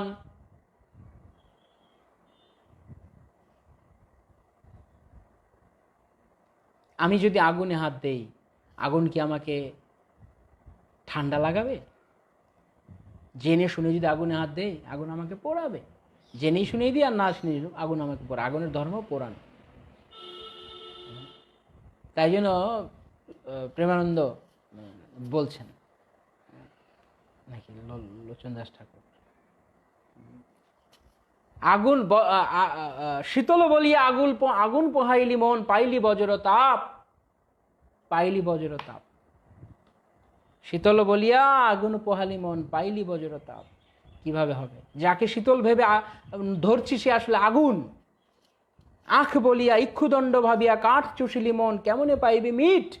মিঠ কিভাবে পাবে? মিঠা তোমার কিভাবে লাগবে? মিঠা এটা তো মিঠা নয়। তুমি তো আখ খাচ্ছ কিন্তু মনে করছো তুমি তো কাঠ খাচ্ছ কিন্তু মনে করছো তুমি আখ খাচ্ছ। কাঠ কখনো মিষ্টি হয় না। তাই সাবধান, বারবার শাস্ত্র সাবধান করে দিচ্ছে। জেনে শুনে বুঝে আমরা নিজের সর্বনাশ করছি। তাই যেটি আমাদেরকে বুঝতে হবে, আমরা যদি দুঃখ থেকে বেরোতে চাই, তাহলে আমি আত্মা, আমি কেবল কৃষ্ণের, আমি কেবল কৃষ্ণের, আমি কেবল কৃষ্ণের, আমি কেবলই কৃষ্ণের, আর কারণ নয় আমি। বাকি সব কিছু নাটক সাজানো। কারা কারা মনে করছেন আমি কৃষ্ণের? লিখুন এখানে, লিখুন এখানে আমি কৃষ্ণের। কতজন মনে করছে? 55 আছেন। দেখি কতজন মনে করছেন, উপলব্ধি হচ্ছে যে আমি কৃষ্ণের। একবার অন্তত বলুন আমি কৃষ্ণের, আমি কৃষ্ণের, কৃষ্ণ আমি তোমার হই। যদি বলে একবার, মায়াবন্ধ হইতে কৃষ্ণ তারে করে পার, হরি বল। যদি একবার আমরা কৃষ্ণকে বলি যে কৃষ্ণ আমি তোমার, কারণ নই, অনেক হয়েছে, আর না, আর না, এবার আমি তোমার, তাহলে কৃষ্ণ আমাকে গ্রহণ করবে। আমি কৃষ্ণের, এই বোধ আমাদেরকে আনতে হবে। নয়তো মায়া লাথি মেরে বোঝাবে, কিন্তু ভালো ভালো বোঝা কি খারাপ? ভালো নয়। আমি কৃষ্ণের, একজন দুজন, আমি কৃষ্ণের। আর thank you so much Prabhuji for this lovely session. Okay, আপনি কি কৃষ্ণের বলছেন? We are Krishna's and Krishna is ours. Thank you Promi Roy কে, আমি কৃষ্ণের। পঙ্কজ সরকার, আমিও কৃষ্ণের। সুবিনয় চৈতন্য দাস, আমি কৃষ্ণের। নবরূপ গিরিধারী দাস প্রভু বলছেন আমি কৃষ্ণের। শাশ্বতী মজুদ, আমি কৃষ্ণের, অবশ্যই আমি কৃষ্ণের। ভেরি গুড, আমি কৃষ্ণের, আমি আর কারণ নই, আমিও কৃষ্ণের, আমি কৃষ্ণের। অক্ষর ব্রহ্ম প্রভু, মাধব সাহা প্রভু, গুড। আর কেউ? গৌরব কাটারুকা প্রভু, আমি কৃষ্ণের। মৌসুমী দেনন্দী মাতাজি, আমি কৃষ্ণের। কমলাক্ষ কানাই দাস প্রভু, আমি কৃষ্ণের। শুভমণ্ডল প্রভু, আমি কৃষ্ণের। পূর্ণিমা রয় চৌধুরী মাতাজি, আমি কৃষ্ণের, আমি কৃষ্ণের, কৃষ্ণের। সর্বশক্তি রাধিকা মাতাজি, আমি কৃষ্ণ। আপনারা অন্যজন একটা কপি করে পেস্ট করছে না তো? টাইপ করুন। টাইপ করতে করতে নিজের উপলব্ধি হবে আমি কৃষ্ণ। আমি কি লিখছি? আমি কার? আমি কৃষ্ণের, আমি শুধু কৃষ্ণের। রঞ্জন কর্মকার প্রভু, স্বর্ণাগুপ্তা মাতাজি, কৃষ্ণের, আমি আর কারণ নই। বাকি সবগুলো কি? সম্পর্ক, নাটক, শুধু যতদিন থাকার ততদিন কৃষ্ণের। তো এরকম ভাবার কিছু নেই যে অন্য কেউ হয়তো আপনার এই কথা শুনে যদি ভাবে, আপনার ফ্যামিলির কেউ, যে ও হো হো তাহলে ওরা সবাই কৃষ্ণের বানিয়ে দিয়ে তাহলে তার মানে আমাদের থেকে দূর করে না। সবাই ফ্যামিলির 5 জন থাকলে 5 জনই বলুন আমি কৃষ্ণের, তাহলেই তো হয়ে গেল সবাই কৃষ্ণের, তাহলে কোনো দুঃখ নেই। আমি কৃষ্ণের। সুইটিনাথ মাতাজি, প্রণব প্রসাদ সহপ্রভু, অক্ষর ব্রহ্মপ্রভু, আমি কৃষ্ণের, কৃষ্ণ আমার। আসলে আমরা প্রকৃতপক্ষে কৃষ্ণের, আমরা আর কারণ নই। বাকি যে কোনো জায়গায় যে যত সম্পর্কগুলো রয়েছে সেগুলো এই সংসারে চলার জন্য একটা নাটক বানানো হচ্ছে। বলদেব কৃপানিধি প্রভু, আমি এগুলো আমাকে নাটক করতে দেওয়া হয়েছে, নাটক শেষ, বাস বাড়ি চলো। কিন্তু আমি নাটককে আমার মনে করে বসে আছি। তো এই জন্য এখানে বলা হচ্ছে ধ্রুব মহারাজ তার দুর্ভাগ্যজনক অবস্থার জন্য অনুতাপ করেছেন, কারণ যদিও তিনি পরমেশ্বর ভগবানের সমীপবর্তী হয়েছিলেন, যিনি সর্বদা তার ভক্তকে জন্মমৃত্যুর চক্র থেকে মুক্ত হওয়ার সর্বশ্রেষ্ঠ আশীর্বাদ প্রদান করতে পারতেন, যা কোনো দেবতার পক্ষে সম্ভব নয়, তবুও তিনি মূর্খতাবশত কতগুলি নশ্বর বস্তু ভিক্ষা করেছিলেন। তিনি নশ্বর বস্তু চেয়েছিলেন ভগবানের কাছে। অনামিকা কাপুর মাতাজি, আমি কৃষ্ণের। পিন্টু কুণ্ডু প্রভু, আমি কৃষ্ণের। বৈষ্ণব বাসুদেব, আমি কৃষ্ণের। মথুরাপতি প্রভু, আমি কৃষ্ণের, সব কৃষ্ণের, বাকি সব মায়া, কৃষ্ণের। তো ধ্রুব মহারাজ তিনি আক্ষেপ করছেন এই জন্য যে ভগবান তাকে, তার ভক্তকে জন্ম মৃত্যুর চক্র থেকে মুক্ত করে তার কাছে নিয়ে যেতে পারতেন, কিন্তু তা না আছে, তিনি নশ্বর বস্তু চেয়েছেন, সেই জন্য তিনি অনুতাপ করছেন। এই অনুতাপ ভক্তি জীবনের জন্য অত্যন্ত গুরুত্বপূর্ণ একটা পদক্ষেপ। This is, you can say like first step, first page. ভগবানকে উপলব্ধি করতে চাইলে, ভগবানকে ভালোবাসতে চাইলে প্রকৃতপক্ষে আমাদেরকে জাগতিকভাবে ম্যাটেরিয়াল এক্সস্টেড হতে হবে। নিষ্কিঞ্চন, নমো অকিঞ্চন বিত্তায়। হে কৃষ্ণ, কুন্তিমানি বলছেন, কৃষ্ণ তুমি কেবল অকিঞ্চনের সম্পদ। অকিঞ্চন কে? যে জড়জাগতিকভাবে নিঃস্ব হয়ে গেছে। জড়জাগতিক নিঃস্ব মানে সে ভিখারি নয়, সে কোনো কিছুকে নিজের বলে মনে করে না। সব তার থাকতে পারে কিন্তু সে নিজের বলে মনে করে। ভিখারিও সে মনে করে তার থালায় দুটো, তার ভাঙা থালায় দুটো কয়েন পড়লেও সে মনে করে আমি অনেক বড় লোক হয়ে গেছি। ওইরকম মনোভাব না, মনোভাবটা থাকতে হবে আমার কিছু নেই, আমার ব্যবসা বাণিজ্য, চাকরি, আমার সংসার, আমার আত্মীয় স্বজন, এই সব কিছু রয়েছে, কিন্তু আমি এদের কারণ নই, এরা কেউ আমার নয়, আমি কেবল কৃষ্ণের। এই মনোভাব, কৃষ্ণ আমার, আমি কৃষ্ণের, ব্যাস। এই দুইয়ের মাঝখানে আর কিছু নেই। আমি তো তোমার, তুমি তো আমার, কি কাজ অপর ধনে, পূর্ব ইতিহাস ভুলিনু সকল, সেবা সুখ পেয়ে মনে। এইভাবে কৃষ্ণের কাছে আমাদেরকে যেতে হবে। তো এই অনুতাপ খুব দরকার, আমাদের অনুতপ্ত হতে হবে জড়জাগতিকভাবে, যে অনেক ভুল করেছি এই জীবনে, অনেক ভুল করেছি, অনেক সময় নষ্ট করে ফেলেছি। কারা কারা মনে করছেন আমি অনুতাপ করছি, আমি অনেক ভুল হয়ে গেছে, আমি আর ভুল করতে চাই না? কারা কারা বলছেন আমি অনেক ভুল করেছি আর না? কারা কারা মনে করছেন দেখি? হয় হাত তুলুন, নয় হরিবল বলুন, তাহলে আমি বুঝবো যে আপনারা মনে করছেন আমি অনুতাপ করছি, বা আমি আমি আমি রিয়েলাইজ করছি আসলে সত্যি আমি অনেক জীবনে ভুল করেছি। কত বাস্তব কথা শ্রীমদ্ ভাগবতম বলছে। এই জন্য শ্রীমদ্ ভাগবতমের শুরুতেই, শ্রীমদ্ ভাগবত একদম প্রথম শ্লোকে, দ্বিতীয় শ্লোকে বলা হচ্ছে বাস্তবমাত্র, বাস্তব বস্তু, অনেক ভুল করেছি। আকাশদীপ কর্মকার প্রভু বলছে বাস্তবমাত্র, এটা বাস্তব বস্তু শ্রীমদ্ ভাগবতম। প্রত্যেক কোনো রকমের পিঠ চাপড়ানো গল্প নেই, হ্যাঁ, কোনো রকমের জোড়াতালি দেওয়া গল্প এখানে নেই, একদম বাস্তব কথা এই শ্রীমদ্ ভাগবতে বলা আছে। অনেক ভুল করেছি, সুবিনী চৈতন্য প্রভু, প্রিয়ারঙ্গ দেবী মাতাজি, আমি অনেক ভুল করেছি, আর চাই না, আর নয়, আর নয়। কানে ধরুন, যে যেখানে আছেন সেখান থেকে কানে ধরুন, এই কৃষ্ণ, কৃষ্ণের কাছে গিয়ে, আমার কাছে নয়, কৃষ্ণের কাছে, কৃষ্ণ আর ভুল করবো না, এবার আমি তুমি কেবল তোমাকে ভালোবাসবো, আর কাউকে না। অনেকেই বলছে অনেক ভুল করেছি, অনামিকা কাপুর, আমি ভুল করেছি, সত্যি আমরা অনেক ভুল করেছি এই জীবনে, আমরা প্রত্যেকে ভুল করেছি কৃষ্ণকে। যদি এমন হতো আমাদের জীবনটা যে জন্মের পর থেকে আমি কেবল কৃষ্ণকে চিনতাম, কৃষ্ণকে ভালোবাসতাম, কত চমৎকার সেই জীবন হতো, তাই না? এই জন্য সুখদেব গোস্বামী তিনি জন্মের পরে ছুটতে শুরু করেছেন, মায়ার গর্তে পড়বো না। হিরণ্যকশিপু যখন ব্রহ্মার কাছে অমরত্ব লাভের বর প্রার্থনা করেছিল, তখন ব্রহ্মা সেই প্রকার বরদানে তাকে অক্ষমতা ব্যক্ত করেছিলেন, কারণ তিনি স্বয়ং অমর নন। অতএব অমরত্ব বা জন্মমৃত্যুর চক্র থেকে পূর্ণ মুক্তি কেবল পরমেশ্বর ভগবানই দিতে পারেন, অন্য কেউ নয়। রঞ্জন কর্মকার, রসময় হরিকীর্তন প্রভু, জীবন অনেক ভুল হয়েছে প্রভু। অভিজিৎ দেব প্রভু, আমিও ভুল করেছি, অনেক ভুল হয়েছে আমাদের জীবনে। তাই এমনকি ব্রহ্মা পর্যন্ত আমাদের অমর করতে পারবেন না, ব্রহ্মা পর্যন্ত আমাদের চিরকালের অমৃত মানে আনন্দ দান করতে পারবেন না, সেটা কেবলমাত্র কৃষ্ণ দিতে পারেন। তাই বৈষ্ণবকে বলা হয় ভবচ্ছিত। ভবচ্ছিত, যিনি ভববন্ধনকে ছিন্ন করতে পারেন। এই শ্লোকে আমরা এই ওয়ার্ডটা পেয়েছিলাম, ভবচ্ছিত, যিনি যিনি বন্ধন ছেদন করতে পারেন, ভববন্ধন, তিনি হচ্ছে ভবচ্ছিত। কৃষ্ণ ভবচ্ছিত, বৈষ্ণবেরা ভবচ্ছিত। ঐকান্তিক বৈষ্ণব যারা চায় যে না কৃষ্ণ ভজন করুক, তারা ভবচ্ছিত। তাই তারা এমনভাবে কথা বলবে আপনার ভববন্ধন ছেদন করবে। আর অনেকে আছে শুধু পিঠ চাপড়াবে, পিঠ চাপড়ানো কথায় কাজে লাগবে না। এমন শাস্ত্র কথা হতে হবে এমন, যা হৃদয়কে এফোর ওফোর করে দেবে, বুলেটের মতো এমনভাবে হৃদয় লাগবে, এফোর ওফোর করে দেবে, বুক একদম ঝাঁঝরা করে দেবে, সমস্ত জড় অস্তিত্বকে ঝাঁঝরা করে দেবে। না, জড়জাগতিক যত আসক্তি আছে সেগুলো গুলি করে একদম ফায়ার করে দেবে, একদম ঝাঁঝরা করে দেবে, কেবল কৃষ্ণকে সেখানে উপস্থিত করবে। এটাই হচ্ছে শ্রীমদ্ ভাগবতের কাজ। বিদ্যাতে হৃদয় গ্রন্থি ছিন্দন্তে সর্বসংশয়া, সমস্ত হৃদয় গ্রন্থিকে ছিন্ন ভিন্ন করে দেবে, সমস্ত আসক্তিকে, সমস্ত সংশয়কে, এটা করবো না, এটা করবো না, না না মনে হয় কৃষ্ণের কাছে গেলে কাজ হয় না, মনে হয় না, সমস্ত কিছু ছিন্ন করে দেবে ভাগবত। হ্যাঁ, ক্ষিয়ন্তে চর্ষকর্মাণি দৃষ্টায় আত্মনিশ্বরে, সমস্ত এইভাবে সমস্ত কর্মকে নাশ করে আমাদেরকে কৃষ্ণকে দেখাবে শ্রীমদ্ ভাগবত।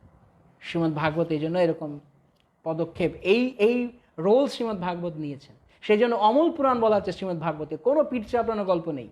হ্যাঁ, 18খানা পুরাণের মধ্যে একটা পুরাণ কেবলমাত্র ভগবত ভক্তির কথা বলছে, অন্য কোনো কিছু না, অন্য কারোর কাছে না, অন্য কোনো কিছুকে তা প্রপোজ করছে না, সাজেস্ট করছে না। কেবলমাত্র বিষ্ণু ভক্তি করো, জড় আসক্তি বন্ধন থেকে মুক্ত হওয়ার চেষ্টা করো। অমল। এই শ্রীমদ্ ভাগবত রচনা করার আগ পর্যন্ত ব্যাসদেব হৃদয়ে শান্তি পাচ্ছে না। নারদ মুনি, তুমি শান্তি পাবে কোথায়? তুমি তো অনেক কিছু বুঝিয়েছো লোককে, কিন্তু তুমি সত্যি কথা বলনি, তুমি স্ট্রেট ফরওয়ার্ড কথা বলনি, তাই তুমি দুঃখ পাচ্ছ। তাই আমরা যতক্ষণ স্ট্রেট ফরওয়ার্ড কথা না বলবো, প্রকৃতপক্ষে হরিভক্তির কথা না বলবো, জড় বিষয়ে আসক্তি থেকে বেরোবে, ততক্ষণ পর্যন্ত এগুলো সব পিঠ চাপড়ানো গল্প, কোনো কাজ হবে না। সোজা কথা, মোদ্দা কথা, যে ভগবানকে ভালোবাসতে হবে। তো এই জন্য এই কথা এখানে বলা আছে, যারা এই জন্মমৃত্যু চক্র থেকে রোধ করতে পারে তারা হচ্ছেন ভবচ্ছিদ। কৃষ্ণ ভাবনামৃতের পন্থায় বৈষ্ণব দর্শনে ভক্তকে সব রকম জড়জাগতিক আকাঙ্ক্ষা বর্জন করার উপদেশ দেওয়া হয়। হরে কৃষ্ণ, হরে কৃষ্ণ। ভালো করে শুনুন এই লাইনটা। অনেক সময় অনেকে বলে এত কড়া কথা কেন বলা হয়, এত কঠিন কথা কেন? এখানে ভাগবত কি বলছে শুনুন। কৃষ্ণ ভাবনামৃতের পন্থায় বৈষ্ণব দর্শনে ভক্তকে সব রকম জড়জাগতিক আকাঙ্ক্ষা বর্জন করার উপদেশ দেওয়া হয়। কে বলছে এই কথা? শ্রীমদ্ ভাগবতম। শ্রীমদ্ ভাগবতম, বিশ্বাস না হয় দেখুন, শ্রীমদ্ ভাগবতম। সব রকম জড়জাগতিক, এই শ্লোক দরকার হলে আপনারা আপনাদের ঘরে আবার খুলে পড়তে পারেন। 4.9.31, 4-9-31। কৃষ্ণ ভাবনামৃতের পন্থায় শ্রীল প্রভুপাদ স্ট্রেট ফরওয়ার্ড কথা বলছেন। This is why Srila Prabhupada is an acharya. কোনো রকমের তোষামতগিরি নেই। শ্রীল প্রভুপাদের গুরুদেব সিংহগুরু ভক্তি সিদ্ধান্ত সরস্বতী ঠাকুর এইভাবে কথা বলতেন, ভক্তিমত ঠাকুর এইভাবে কথা বলতেন, আচার্যরা এইভাবে কথা বলছেন, লোচন দাস ঠাকুর তো আরও ডেয়ারিং কথা বলেছেন, বৃন্দাবন দাস ঠাকুর আরও যারা বলছে তিনি বলছেন নিতাই গৌরাঙ্গ যে ভজনা করে না তার মাথায় লাথি মারি আমি। এতটাই তারা করা। কেন আমরা যে মূর্খ হয়ে আছি, আমরা যে ঘরে আগুন লেগে গেছে, আমি ঘুমাচ্ছি, তখন কি কেউ ঘরে আগুন লেগে গেলে ঘুমালে আপনি গিয়ে বলবেন হরে কৃষ্ণ, এই যে হরে কৃষ্ণ উঠুন, উঠবেন না, সকাল হয়ে গেছে, আপনি উঠবেন না, এভাবে ডাকবেন আপনি তাকে? না কীভাবে ডাকবেন? এই ওঠো ওঠো ওঠো, তাড়াতাড়ি উঠো, এই তাড়াতাড়ি উঠো, এই আগুন লেগে গেছে, এই ওঠো, এক্ষুনি ওঠো, মরে যাবে, পুড়ে যাবে। আগুন লেগে গেছে আমাদের ঘরে, সংসার দাবান হলে আমরা পুড়ে গেছি, আমরা পুড়ছি, আগুন লেগে গেছে, তাকে ধাক্কা দিয়ে জাগাতে হবে। তার সঙ্গে কোনো রকম খাতিরগিরি করলে চলবে না, খাতিরদারিতে সে উঠবে না। মিষ্টি মিষ্টিভাবে ডাকলো তাকে, সিরিয়াসলি ওঠো, জাগো, এখনো শোনো কি বলছে শাস্ত্র, এখনো চেনো, মূর্খ এখনো চেনো। শঙ্করাচার্য আমাদের একজন মহান আচার্য, শঙ্করাচার্য, যদিও তিনি মায়াবাদ দর্শন প্রণয়ন করেছেন, কিন্তু তিনি তো মহান বৈষ্ণব, তিনি তো ভগবান মহাদেবের অবতার। তো তিনি বলছেন কাতব কান্তা কাস্তে পুত্র নলিনী দলগতি জলমতি তরলম। কিসের তোমার কান্তা দেখাচ্ছ আর কিসের তোমার পুত্র দেখাচ্ছ? তোমার স্ত্রীপুত্র কি দেখাচ্ছ? তুমি কি বোঝাচ্ছ? না, এদের প্রতি তো আমার একটা আলাদা একটা ব্যাপার আছে। কাতব কান্তা কাস্তে পুত্র নলিনী দলগতি জলমতি তরলম। পদ্ম পাতায় নলিনী দল, মানে পদ্ম পাতায় যেমন বা পদ্ম পাপড়িতে যেমন জল টলমল টলমল করতে থাকে, যে কোনো সময় পড়ে যাবে, সেটা হচ্ছে সত্যি কথা। আচার্যগণ এইভাবে ভজ গোবিন্দং ভজ গোবিন্দং ভজ গোবিন্দং মূঢ় মতে। মূর্খ, গোবিন্দ ভজনা করো, তোমরা গোবিন্দের ভজনা করো মূর্খ। সম্প্রাপ্তে সন্নিতে কালে নয় রক্ষতি রুক্রিয় করণে। তোমার এই বহুত বড় বড় বড় কথা, তোমার অত চালাকি কথা, তোমার খুব ঘুরপেচ মার্কা কথা, যখন বৈষ্ণব এসে বলছে হরি ভজন করো, না না এখন তো সময় নেই, এখন আমার অনেক কাজ রয়েছে, এখন আমার এই যে আত্মীয়তার বন্ধন রয়েছে, এগুলো সব দেখতে হবে না আমাকে, ওই কথা তোমাকে রক্ষা করতে পারবে না। তুমি যতই এখন পোল্টি মারো না কেন, কোনো লাভ নেই। বৈষ্ণব দেখলে আমরা পোল্টি মারি, মানে আমরা ঘুরে যাই, আমরা অন্য কথা বলি। যখন তারা স্ট্রেট ফরওয়ার্ড কথা বলছেন তখন আমাদের কাছে ভালো লাগে না। কিন্তু মৃত্যুকালে এই সমস্ত তোমার এই বাক্য বিন্যাস, তোমার ব্যাকরণ জ্ঞান তোমাকে রক্ষা করতে পারবে না। তখন তুমি কার কাছে বলবে? ফাঁকিবাজি। তাই ভগবান ভগবদ্গীতায় বলছে মৃত্যু সর্বহরশ্চ অহম। আমি মৃত্যু, সব কিছু হরণ করে নিয়ে যাব কাল। যতই তুমি করো এখন, তাই জন্য এখন চালাকি করলে লাভ নেই। যত করো চালাকি, পরে বুঝবে জ্বালা কি, তখন বুঝবে গিয়ে তোমার জ্বালাটা কি। এখন তো চালাকি করছো, করো, কি জ্বালা পরে বোঝা যাবে। এখন তুমি এড়িয়ে যেতে চাইছো সত্যকে, কিন্তু একসময় সত্য তোমার সামনে দাঁড় হবে। তো এই বোধ যার রয়েছে, এখন যারা বিষয়ী লোক তারা এই কথা শুনলে আমাকে পাগল বলবে, যে এটা পাগল এখানে বকবক করছে। হ্যাঁ আমি পাগল, ঠিক আছে পাগল, পাগল। আর সে খুব বুদ্ধিমান লোক, সে সারাদিন লাথি খাচ্ছে, গুঁতো খাচ্ছে, আর সে খুব বুদ্ধিমান লোক।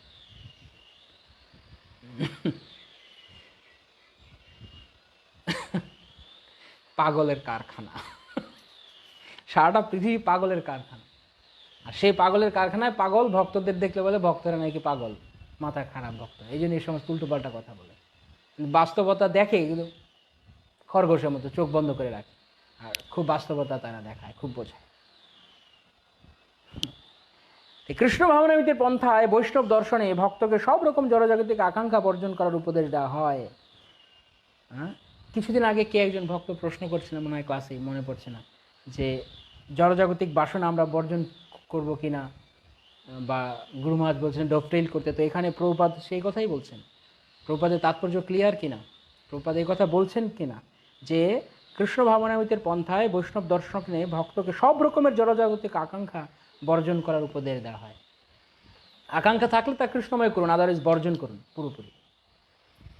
বৈষ্ণব ভক্তকে সর্বদা অন্নাভিলাষিতা শূন্য হতে হয়, অর্থাৎ সব রকম সকাম কর্ম বা মনোধর্মী জ্ঞানের আকাঙ্ক্ষা থেকে মুক্ত হতে হয়। ধ্রুব মহারাজ সর্বশ্রেষ্ঠ বৈষ্ণব নারদ মুনির কাছ থেকে দীক্ষা প্রাপ্ত হয়েছিলেন এবং তিনি তাকে ওম নমো ভগবতে বাসুদেবায় মন্ত্র জপ করার উপদেশ দিয়েছিলেন। এই মন্ত্রটি বিষ্ণু মন্ত্র, কারণ এই মন্ত্র জপের ফলে বিষ্ণুলোকে উন্নীত হওয়া যায়। ধ্রুব মহারাজ অনুতাপ করেছিলেন যে যদিও তিনি বৈষ্ণবের কাছ থেকে বিষ্ণু মন্ত্রে দীক্ষিত হয়েছিলেন, তবুও তিনি জড়জাগতিক লাভের বাসনা করেছিলেন, এবং সেটি তার অনুতাপের আরেকটি কারণ। যে আমি দীক্ষা প্রাপ্ত হয়েছি, আমি শুদ্ধ বৈষ্ণবের কাছে দীক্ষা পেয়েছি, তবু আমি কৃষ্ণকে আমার জীবনে আপন করলাম না। এখানে আমাদের তো অনেকের দীক্ষা হয়ে গেছে, তো এখন আমাদেরও আফসোস করা উচিত। দীক্ষা বা আশ্রয় হয়েছে, আমাদেরও আফসোস করা উচিত যে আমাদের তো কত কাল হলো দীক্ষা হয়ে গেল, আশ্রয় গেলো, আমি তো কিছুই করলাম না। গুরুদেব গ্রহণ করলাম, কিন্তু আমার তো কিছুই করতে পারলাম না এই জীবনে। এই আফসোস ধ্রুব মহারাজও করেছিলেন যে সদ্গুরুদেব পেয়েছি, কিন্তু কৃষ্ণকে ভালোবাসতে পারিনি, কৃষ্ণকে চাইতে পারিনি, জড় বস্তু প্রার্থনা করেছি। ভগবানের অহৈতুকী কৃপায় যদিও তিনি বিষ্ণু মন্ত্রের ফল লাভ করেছিলেন, কিন্তু ভগবত ভক্তির অনুশীলনের সময় জড়জাগতিক বাসনা পোষণ করার মূর্খতার জন্য তিনি অনুতাপ করেছিলেন যে আমি ভগবত ভক্তি করতে গিয়ে আমি কেন জড়জাগতিক বাসনা, আমি ভক্তিও করব, আবার আমি অন্য কিছু, আমি দুধও খাবো তামাকও খাবো। ভক্তি ঠাকুর, দুধ খাবো তামাকও খাবো, দুটো একসঙ্গে খাবো, এটাও খাবো ওটাও খাবো, কি রে এটা বন্ধ কর না। তাহলে কি হবে? যেমন কেউ টক পছন্দ করে, হ্যাঁ খুব টক পছন্দ, আমি দুধও খাবো টকও খাবো, কি হবে? দুধ আর টক যদি একসঙ্গে খায় কি হবে? বিরাট ক্ষতি হয়ে যাবে শরীরে, অ্যাসিডিটি থেকে শুরু করে। আমি দুটোই খাবো, কাজ হবে না। বিষয় ছাড়িয়া সে রসে মজিয়া মুখে বলো হরি হরি, মুখে বলো হরি হরি, হরি বল হরি বল, হরি বল হরি বল, হরি বল। মুখে হরি হরি বলো কিভাবে? বিষয় ছাড়িয়া। না, সবই চাই, একটু ভক্তিও করব, আবার একটু সব কিছুই রাখবো। সব কিছু রাখবো মানে মধ্যপন্থী লোক আর কি, এদিকে যাবেন ওদিকেও যাবেন, সবই চাই, ভক্তিও করবো আবার সেও চাই। তাহলে ভক্তির স্বাদ কখনো পাওয়া যাবে না। কারা কারা বিষয় ছেড়ে হরি বল বলতে চান? বলুন হরি বল, হরি বল, হরি বল, হরি বল।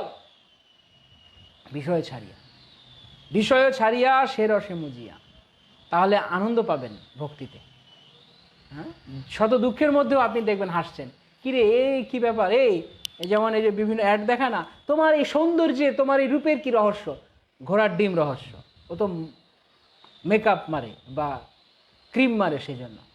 কিন্তু আসলে প্রকৃতপক্ষে ভক্ত সমস্ত দুঃখ কষ্টের মধ্যে আনন্দ থাকে। তার কি রহস্য? তার রহস্য হচ্ছে এইটাই, তিনি বিষয়ে ছাড়িয়া, সব রয়েছে কিন্তু সে কি, সে তাকে আপন মনে করে না। সব থাকুক কিন্তু সে নিজেকে আপন মনে করে কেবল কৃষ্ণের। তাই কৃষ্ণকে আপন মনে করুন, আর আপনি কৃষ্ণের মনে করুন, দেখবেন শুধু আনন্দ আনন্দ, মুখে শুধু হাসি আর হাসি, অনাবিল হাসি, আনন্দ। কারা কারা আনন্দ চান? হরি বল, হরি বল, হরি বল, হরি বল। তার জন্য নিজেকে একটু খাটতে হবে, একটু হোমওয়ার্ক করতে হবে। আপনা আপনি হবে না, সবই করবো তা হবে না, একটু হোমওয়ার্ক করতে হবে। পড়াশোনা এমনি হয়ে যাবে? পড়াশোনা খাটতে হবে। তো আমাকে খাটতে হবে, সে খাটুনিটা কি? ইচ্ছে করে। বৈরাগ্য মানে ইচ্ছে করে। বৈরাগ্য আপনা আপনি আসবে, ভজন করতে করতে আসবে। কিন্তু ভগবত বাসুদেবে ভগবতী জনত্ব আশু বৈরাগ্য, আসবে বৈরাগ্য, আশু বৈরাগ্য। বাসুদেবে ভগবতী, যদি আমরা ভগবান বাসুদেবের প্রতি আমরা ঐকান্তিকভাবে ভক্তি পালন করি, তবে জনয়ত্ব আশু বৈরাগ্যম, তাহলে জনয়তি আশু বৈরাগ্যম, খুব শীঘ্রই বৈরাগ্য আসবে। কিন্তু আমরা কি ভক্তি করছি? ভক্তির মধ্যে আবার অনেক কিছু মিক্সড আপ করছি। যে কথা ধ্রুব মহারাজ বলছেন, ভক্তিও করছি আবার বহু কিছু চাইছি। তাহলে ভক্তিটা কিভাবে ফলদান করবে? প্রকৃত বস্তু, তাই প্রকৃত বস্তু পেতে গেলে একটু কষ্ট করতে হবে। স্বইচ্ছায় ভগবানকে ভালোবাসতে হবে। অনেকে অনেক অনেক কিছু নিয়ে থাকতে পারে, থাকুক, এই কথাটা বুঝে নিন যে যদি প্রথম লাইনটা আমরা বুঝতে পারি তাৎপর্যে, তাহলে শেষেরগুলো আমরা বুঝতে পারবো। প্রথম লাইনটা আমি আবারও পড়ছি, দরকার হলে আপনারা কাগজ কলম থাকলে নোট করে নিন। আবারও বলছি, মানুষ, বা এখানে লিখুন, আপনারা লিখুন আপনাদের নোট বইয়ে যে আমি আমি কি নাম আপনার, আমি অমুক, আমি যতক্ষণ পর্যন্ত আত্মা বা তার আধ্যাত্মিক স্থিতি হৃদয়ঙ্গম করতে না পারছি, ততক্ষণ পর্যন্ত আমি যাই করি তা সবই অবিদ্যা, এবং তার ফলে আমার জীবন কেবল ব্যর্থতায় পর্যবসিত হবে। এটা লিখে রাখুন কাগজে কলমে, কলম দিয়ে কাগজে লিখে রাখুন, সামনে টানিয়ে রাখুন কিছুদিন। আমরা সবাই টানিয়ে রাখি, তাহলে হয়তো এই বোধ আসবে। আমি যতক্ষণ পর্যন্ত আমি যে আত্মা, আমি আমার আধ্যাত্মিক স্থিতি হৃদয়ঙ্গম করতে না পারছি, ততক্ষণ পর্যন্ত আমি যাই করছি তা কিছু অবিদ্যা, এবং তার ফলে জীবন এর সব কিছুই ব্যর্থতায় পর্যবসিত হবে। আরেকবার বলবো আপনাদের, আপনারা লিখতে চান কেউ, তাহলে আমি আরেকবার বলতে পারি। কে কে লিখতে চান? বুঝতে পারছি না তো। লিখতে চান কে? হাত তুলুন একজন, তাহলে বুঝবে। লিখতে চান, তাহলে আমি আরেকবার বলবো।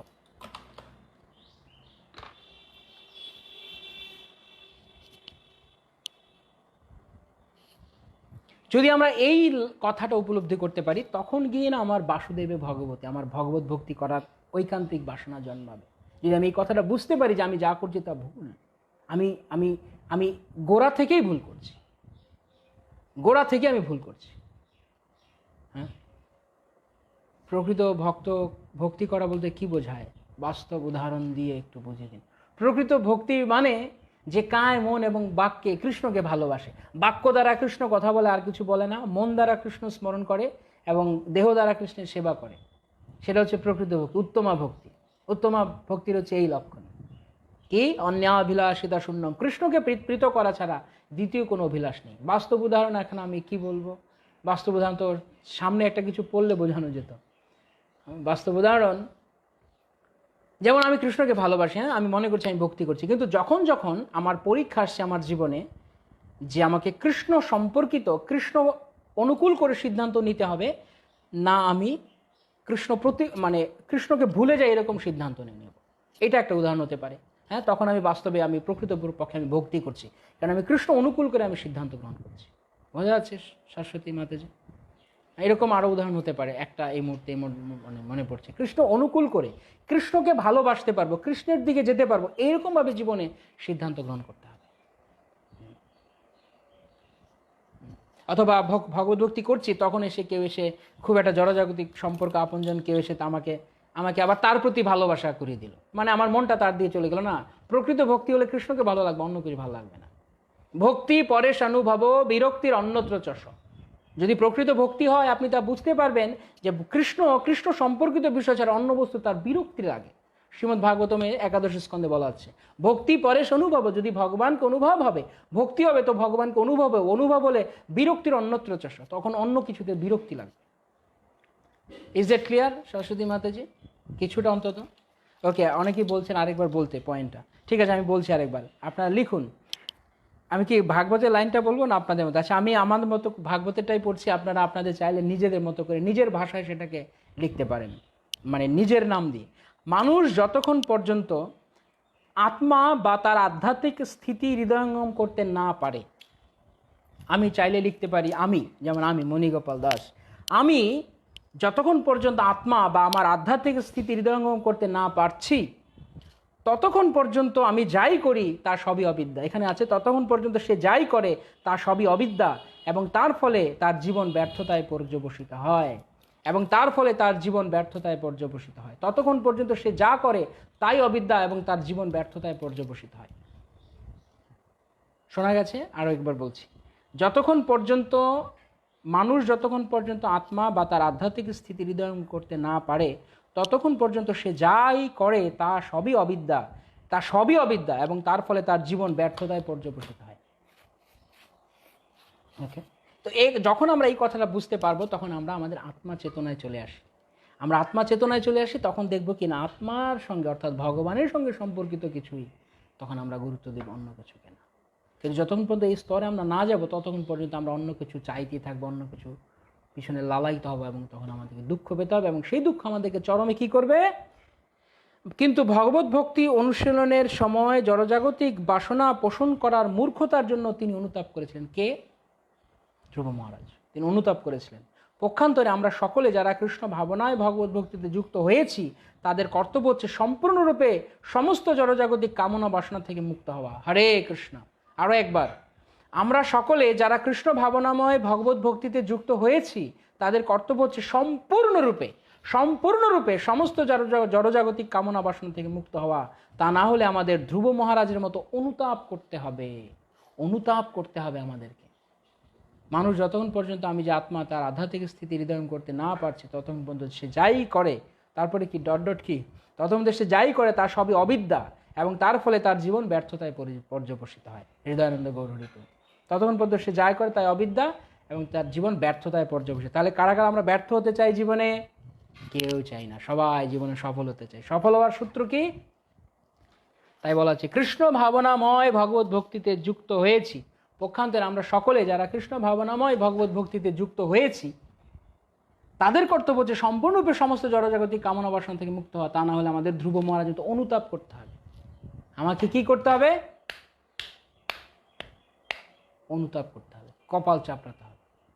কপাল চাপড়াতে চাই আমরা না ভালো হতে চাই, সুখে থাকতে চাই? কেউ কপাল চাপড়াতে চায় না, সবাই ভালো থাকতে চায়। ওকে, তো এই ছিল আমাদের আজকে সকালে আমরা ধ্রুব মহারাজের শিক্ষা থেকে আমরা একটা শ্লোক আলোচনা করলাম। তো 5 মিনিট হয়তো কোনো প্রশ্ন আমরা গ্রহণ করতে পারি, তারপর আমাকে উঠতে হবে, যেহেতু আমরা আজকে আগে ক্লাস করলাম, কারণ আমার অফিস আছে সেজন্য। অনেকেই হয়তো বলছেন বা ভাবছেন আগে জানানো হয়নি, কিন্তু অনেক সময় আগে জানানো না হলেও এটা আমি এমার্জেন্সি হিসাবেই ক্লাসটা করেছি, হঠাৎ করেই, যেহেতু টাইম হবে না পরে আমাকে যেতে হবে তাই। কিন্তু যাদের নোটিফিকেশান অন আছে, যারা গ্রুপ ফলো বা লাইক করে রেখেছেন, তাদের কাছে নোটিফিকেশান যায়। সুতরাং এই কথা বলার অবকাশ নেই যে আমি শুনতে পারিনি, আমাকে আগে জানানো হয়নি। আগে জানানো হয়নি তো কি, মোবাইলে তো আমরা সবসময় কিছুক্ষণ পর দেখছি, তো সেখানে আমরা দেখছি ক্লাস হচ্ছে, আলোচনা হচ্ছে। কারো কোনো প্রশ্ন আছে? একটা প্রশ্ন, দুটো প্রশ্ন হয়তো আমরা আলোচনা করতে পারি। 5 মিনিট, তার বেশি নয়। প্রভু তাহলে কি প্রভু নিজের ডিউটি করা বাদ দিতে হবে? কে বলেছে? আপনি তো আমাদের পুরো লিসেনার সুভাষ সরকার প্রভু। এই কথাটা আপনি এখন কীরকমভাবে বললেন? কেন ডিউটি বাদ দেবেন? আমি তো বারবারই বলছি যে সব কিছু থাকলেও সে সব কিছুকে নিজের মনে করে না। সব কিছু ফেলে চলে যাওয়া তো খুব সহজ ব্যাপার, সব কিছু ফেলে পালিয়ে যাওয়াটা খুব ইজি ব্যাপার। কিন্তু থাকতেও কেউ যদি মনে করে না আমার দ্বারা পড়াশোনা হবে না, আমি ছেড়ে দিলাম সব, সেটাই না, take it as a challenge. সো ভগবত ভক্তি তো থাকবো, কিন্তু চ্যালেঞ্জ হিসেবে গ্রহণ করবো। যে অন্যান্য কিছু থাকবে, ঠিক আছে থাকো, কিন্তু শুধু নিজের স্বরূপটাকে জানতে হবে। আমি যে আত্মা, যদি আমি আত্মা এই কথা জানি, তাহলে আপনি সব কিছু থাকলেও আমি তার দ্বারা প্রভাবিত হব না। সে কথা ভগবান ভগবদ্গীতাতে অনেক টিপস দিয়েছে। আপনি গীতা ক্লাসে ছিলেন, নিশ্চয়ই শুনেছেন। হ্যাঁ, ভগবান বারবার বলছে অতি সুখে উদ্বেলিত হয়েও না, কেননা জানবে এই সুখের যে উৎস সেটি আবার দুঃখ দিবে। এবং দুঃখে অনুদ্বিগ্ন মনা সুখে সুবিগত স্ত্রী বীতরাগ ভয় ক্রোধা স্থিত ধীর মুনির উচ্চতে। দুঃখ আসুক, সুখ আসুক, স্টেবল থাকার চেষ্টা করো, কেননা এগুলো মাত্রা স্পর্শস্থ কন্তীয়। শীতোষ্ণ সম সুখ দুঃখদা আগম পাইন অনিত্যস্তাম তিতিক্ষস্য ভারত। ধৈর্য ধরো, অপেক্ষা করো, সহ্য করো, এগুলোকে সহ্য করে হরিভক্তি করো। হরিভক্তি চ্যালেঞ্জিং পরিবেশে করাই তো মজা। কিছু নাই, সব কিছু ঠিক আছে, সেখানে কিছু হরিভক্তি হবে, সেটা কোনো মজা আসবে? আপনি একটা দৌড় কম্পিটিশন নেমেছেন, ঠিক আছে, আপনি দৌড় দিচ্ছেন কম্পিটিশন, সেখানে আপনি একাই প্রতিযোগী, কেমন হবে? ও কি মজা হয়েছে, আমি ফার্স্ট হয়েছি। আর ওখানে প্রতিযোগী কেউ নেই, তাহলে ফার্স্ট হবেন না তো কি হবেন? তো প্রতিযোগী থাকতে হবে। সেটা হচ্ছে মায়া, এই জড়জাগতিক পরিবেশটাই আমাদের তৈরি করে রেখেছে। সেদিন আমরা বৈষ্ণব সদাচার সেমিনারের লাস্ট দিনে আলোচনা করছিলাম, কেউ একজন প্রশ্ন করেছিলেন বাঁকুড়া পুরুলিয়ার থেকে, যে তাহলে সব কিছু এই জগতে প্রতিকূল। আরে প্রতিকূলতার মধ্যেই তো ভক্তি করতে আনন্দ। কারণ এই জড়জগৎটাকে এমনভাবে ডিজাইন করেছে, এটা ভালো করে বোঝার চেষ্টা করুন। জড়জগৎটাকে ভগবান এমনভাবে ডিজাইন করেছে আপনি ভগবানে মন দিতে বাধ্য। তাহলে জড়জগতের মতো অনুকূল পরিবেশ কোথায় আছে হরিভজনের? কারণ এখানে এমন জ্বালা যন্ত্রণা দিবে, কৃষ্ণকে মন দিতে বাধ্য। কেননা কৃষ্ণ বারংবার ধাক্কা খেয়ে গুঁতো খেয়ে বারবার কৃষ্ণকেই মনে হবে। না না, আসলে কৃষ্ণই আপন। তাহলে জড়জগৎ বরং অনুকূল পরিবেশ, প্রতিকূল নয়। প্রতিকূল হিসেবে গ্রহণ করবেন, অনুকূল আছে, কোনো সমস্যা নেই। প্রভু সংসারে থেকেও নিষ্ঠা সহকারে ভক্তি কী করে করা যায়, অলরেডি বলদেব কৃপানিধি প্রভু আমি অনেক কিছুটা বলে দিলাম।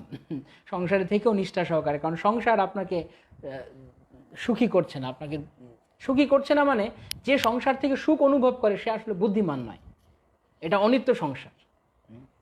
তাই এই মায়ার সংসারে কেবল আমরা যখন কৃষ্ণ ভজন করবো তখনই কেবল আমরা সুখী হতে পারবো। তাই নিষ্ঠা সহকারে হরিভজন, এগুলো ভক্তিবিনোদ ঠাকুরের শরণাগতি ভজন পড়ুন।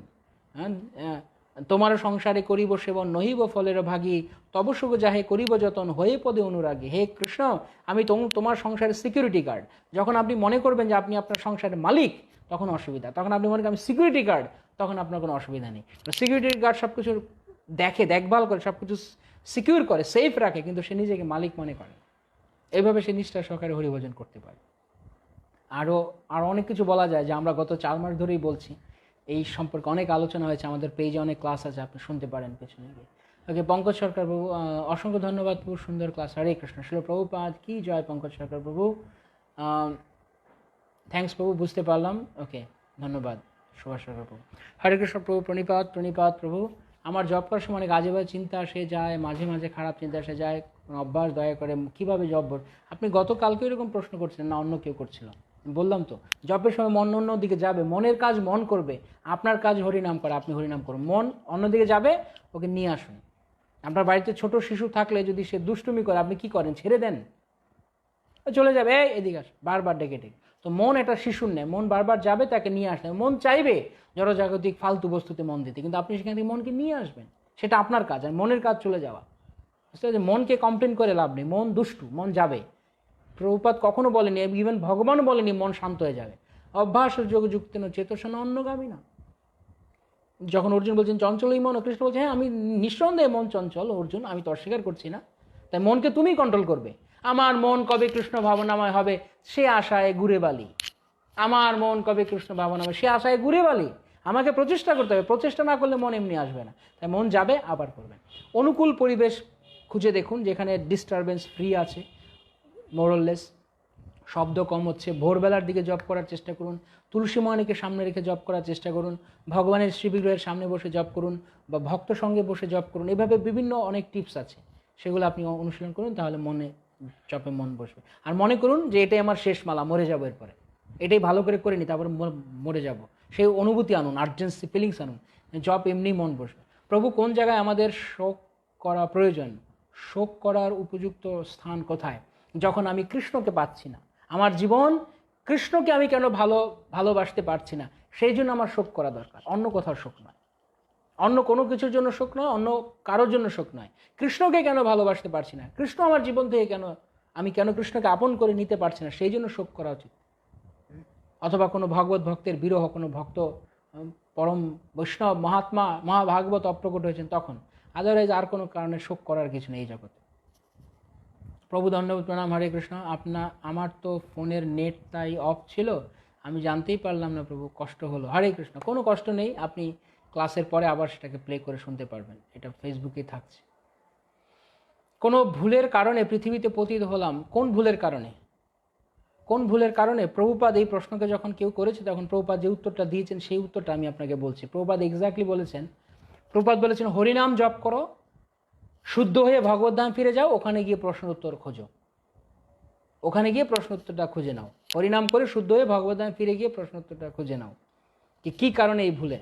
মূল কারণ হচ্ছে এটাই যে আমরা অনাদিকাল ধরে আমরা কৃষ্ণকে ভুলে আছি, আমরা অনাদিকাল ধরে জীব জড়বাসনা করেছি, তাই আমরা এই জগতে পতিত হয়েছি। এখন জড়বাসনা মুক্ত হব তো ভগবানের কাছে পৌঁছে যাব, এটাই হচ্ছে সোজা সাপটা উত্তর।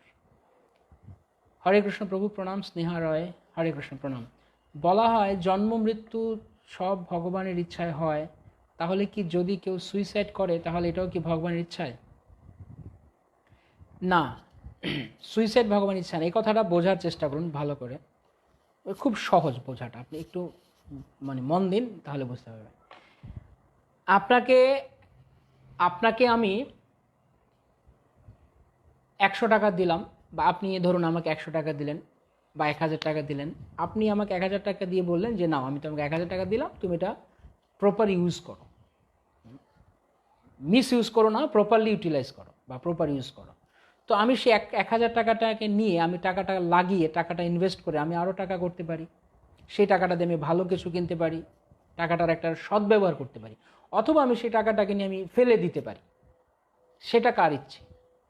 সেই যে কাজটা আমি করলাম, টাকাটা আমি ফেলে দিলাম বা একটা বাজে কাজে খরচ করলাম, সেই যে সেই ইচ্ছেটা কার? আমার। তো আমাকে ভগবান আমার জীবনকে দিয়েছেন প্রপার ইউটিলাইজেশনের জন্য, কিন্তু আমি যদি আমার জীবনকে বন্ধ করে দিই, জীবনের গতিকে আমি স্তব্ধ করে দিই, প্রগতিকে বন্ধ করে দিই, এটা কার দোষ?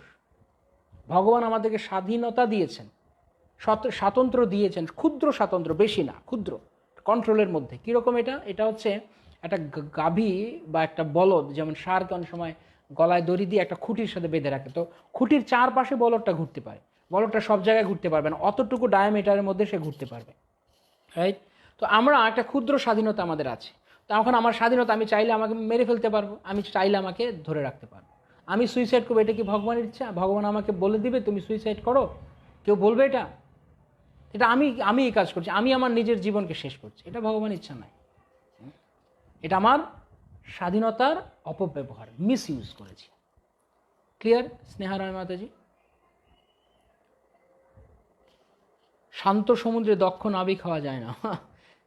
বাহ, দারুণ বলেছেন অক্ষর ব্রহ্মপ্রভু, গুড, লাইক ইট। হরে কৃষ্ণ প্রভু, এই প্রবচন শুনে কিছু উপলব্ধি করতে পারলাম জীবনে। হরে কৃষ্ণ। শিলপ্রভুপাদ কি জয়। যদি আপনি উপকৃত হন, অন্য ভক্তদেরকে বলতে পারেন, তারাও শুনতে পারে, বা তাদেরকে এই কথাগুলো আপনি বলতে পারেন। হরে কৃষ্ণ। দণ্ডবোধ প্রণাম প্রভু, সর্বজিৎ নিময় প্রভু, দণ্ডবোধ প্রণাম। কৃপা করুন আমাকে কথাগুলো যেন নিজের জীবনে পালন করতে পারি। জয় Srila Prabhupada. Okay, Akashdeep Karmakar Prabhu, very humble request. It would be very nice if we carry on classes at today's time every day. Oh, তাই ওকে, সেটা দেখা যাক। এই টাইমে ক্লাস হলে সবার জন্য ইজি হয় কিনা তাও তো জানি না, দেখছি। আর আমার জন্য সকালবেলাটা আসলে কোয়াই টাফ হয়ে যায়, যেহেতু আজকে অফিস ছিল, তাই আমি তাড়াতাড়ি। ঠিক আছে প্রভু, আমরা এটা দেখবো। এই টাইমে হলে আপনার জন্য ভালো হয় নাকি আর অন্য কারোদের, তাদের জন্য কি কি কি কথা? ওকে, স্বপ্ন মধু প্রভু, হরে কৃষ্ণ। গোলক অধিপতি JPS, হরে কৃষ্ণ প্রভু, অনেক উৎসাহ পায় আপনার ক্লাসে। হরে কৃষ্ণ। স্নেহারায় প্রভু, স্নেহারায় মাতাজি CS প্রভু, হরি বল। ওকে, বুঝতে পেরেছেন, ঠিক আছে। হরে কৃষ্ণ। তাহলে আর কোনো প্রশ্ন নেই, আমরা এখানে আজকে আমাদের ভাগবত কথা রাখছি। ওকে, সবাইকে অনেক ধন্যবাদ। হরে কৃষ্ণ। শিল প্রভুপাদ কি জয়, সমবেত ভক্তবৃন্দ কি জয়, গৌর প্রেমানন্দে হরি হরি বল। বাঞ্ছা কল্পতরু ভেষ্য কৃপা সিন্ধু ভেবচ পতিতানাম পাবনেভ্যো বৈষ্ণবেভ্যো নমঃ। যদি আমি আমার কোনো কথায় আপনাদেরকে কষ্ট দিয়ে থাকি, আমাকে দয়া করে ক্ষমা করবেন। আমি আমার মূর্খতার কারণে আমার উপস্থাপনা হয়তো খারাপ, তাই দুঃখ লাগতে পারে, তার জন্য আমাকে ক্ষমা করুন। আমি যদি মূর্খ, কিন্তু যে কথা আপনার জীবনে কাজে লাগবে, প্রভুপাদের যে কথা, সেগুলো আপনারা পালন করুন। এটি হচ্ছে ভালো একটা বিষয়। হরে কৃষ্ণ। জয় শ্রী প্রভুপাদ, জয় গুরুদেব, সমবেত ভক্তবৃন্দ কি জয়, গৌর প্রেমানন্দে হরি।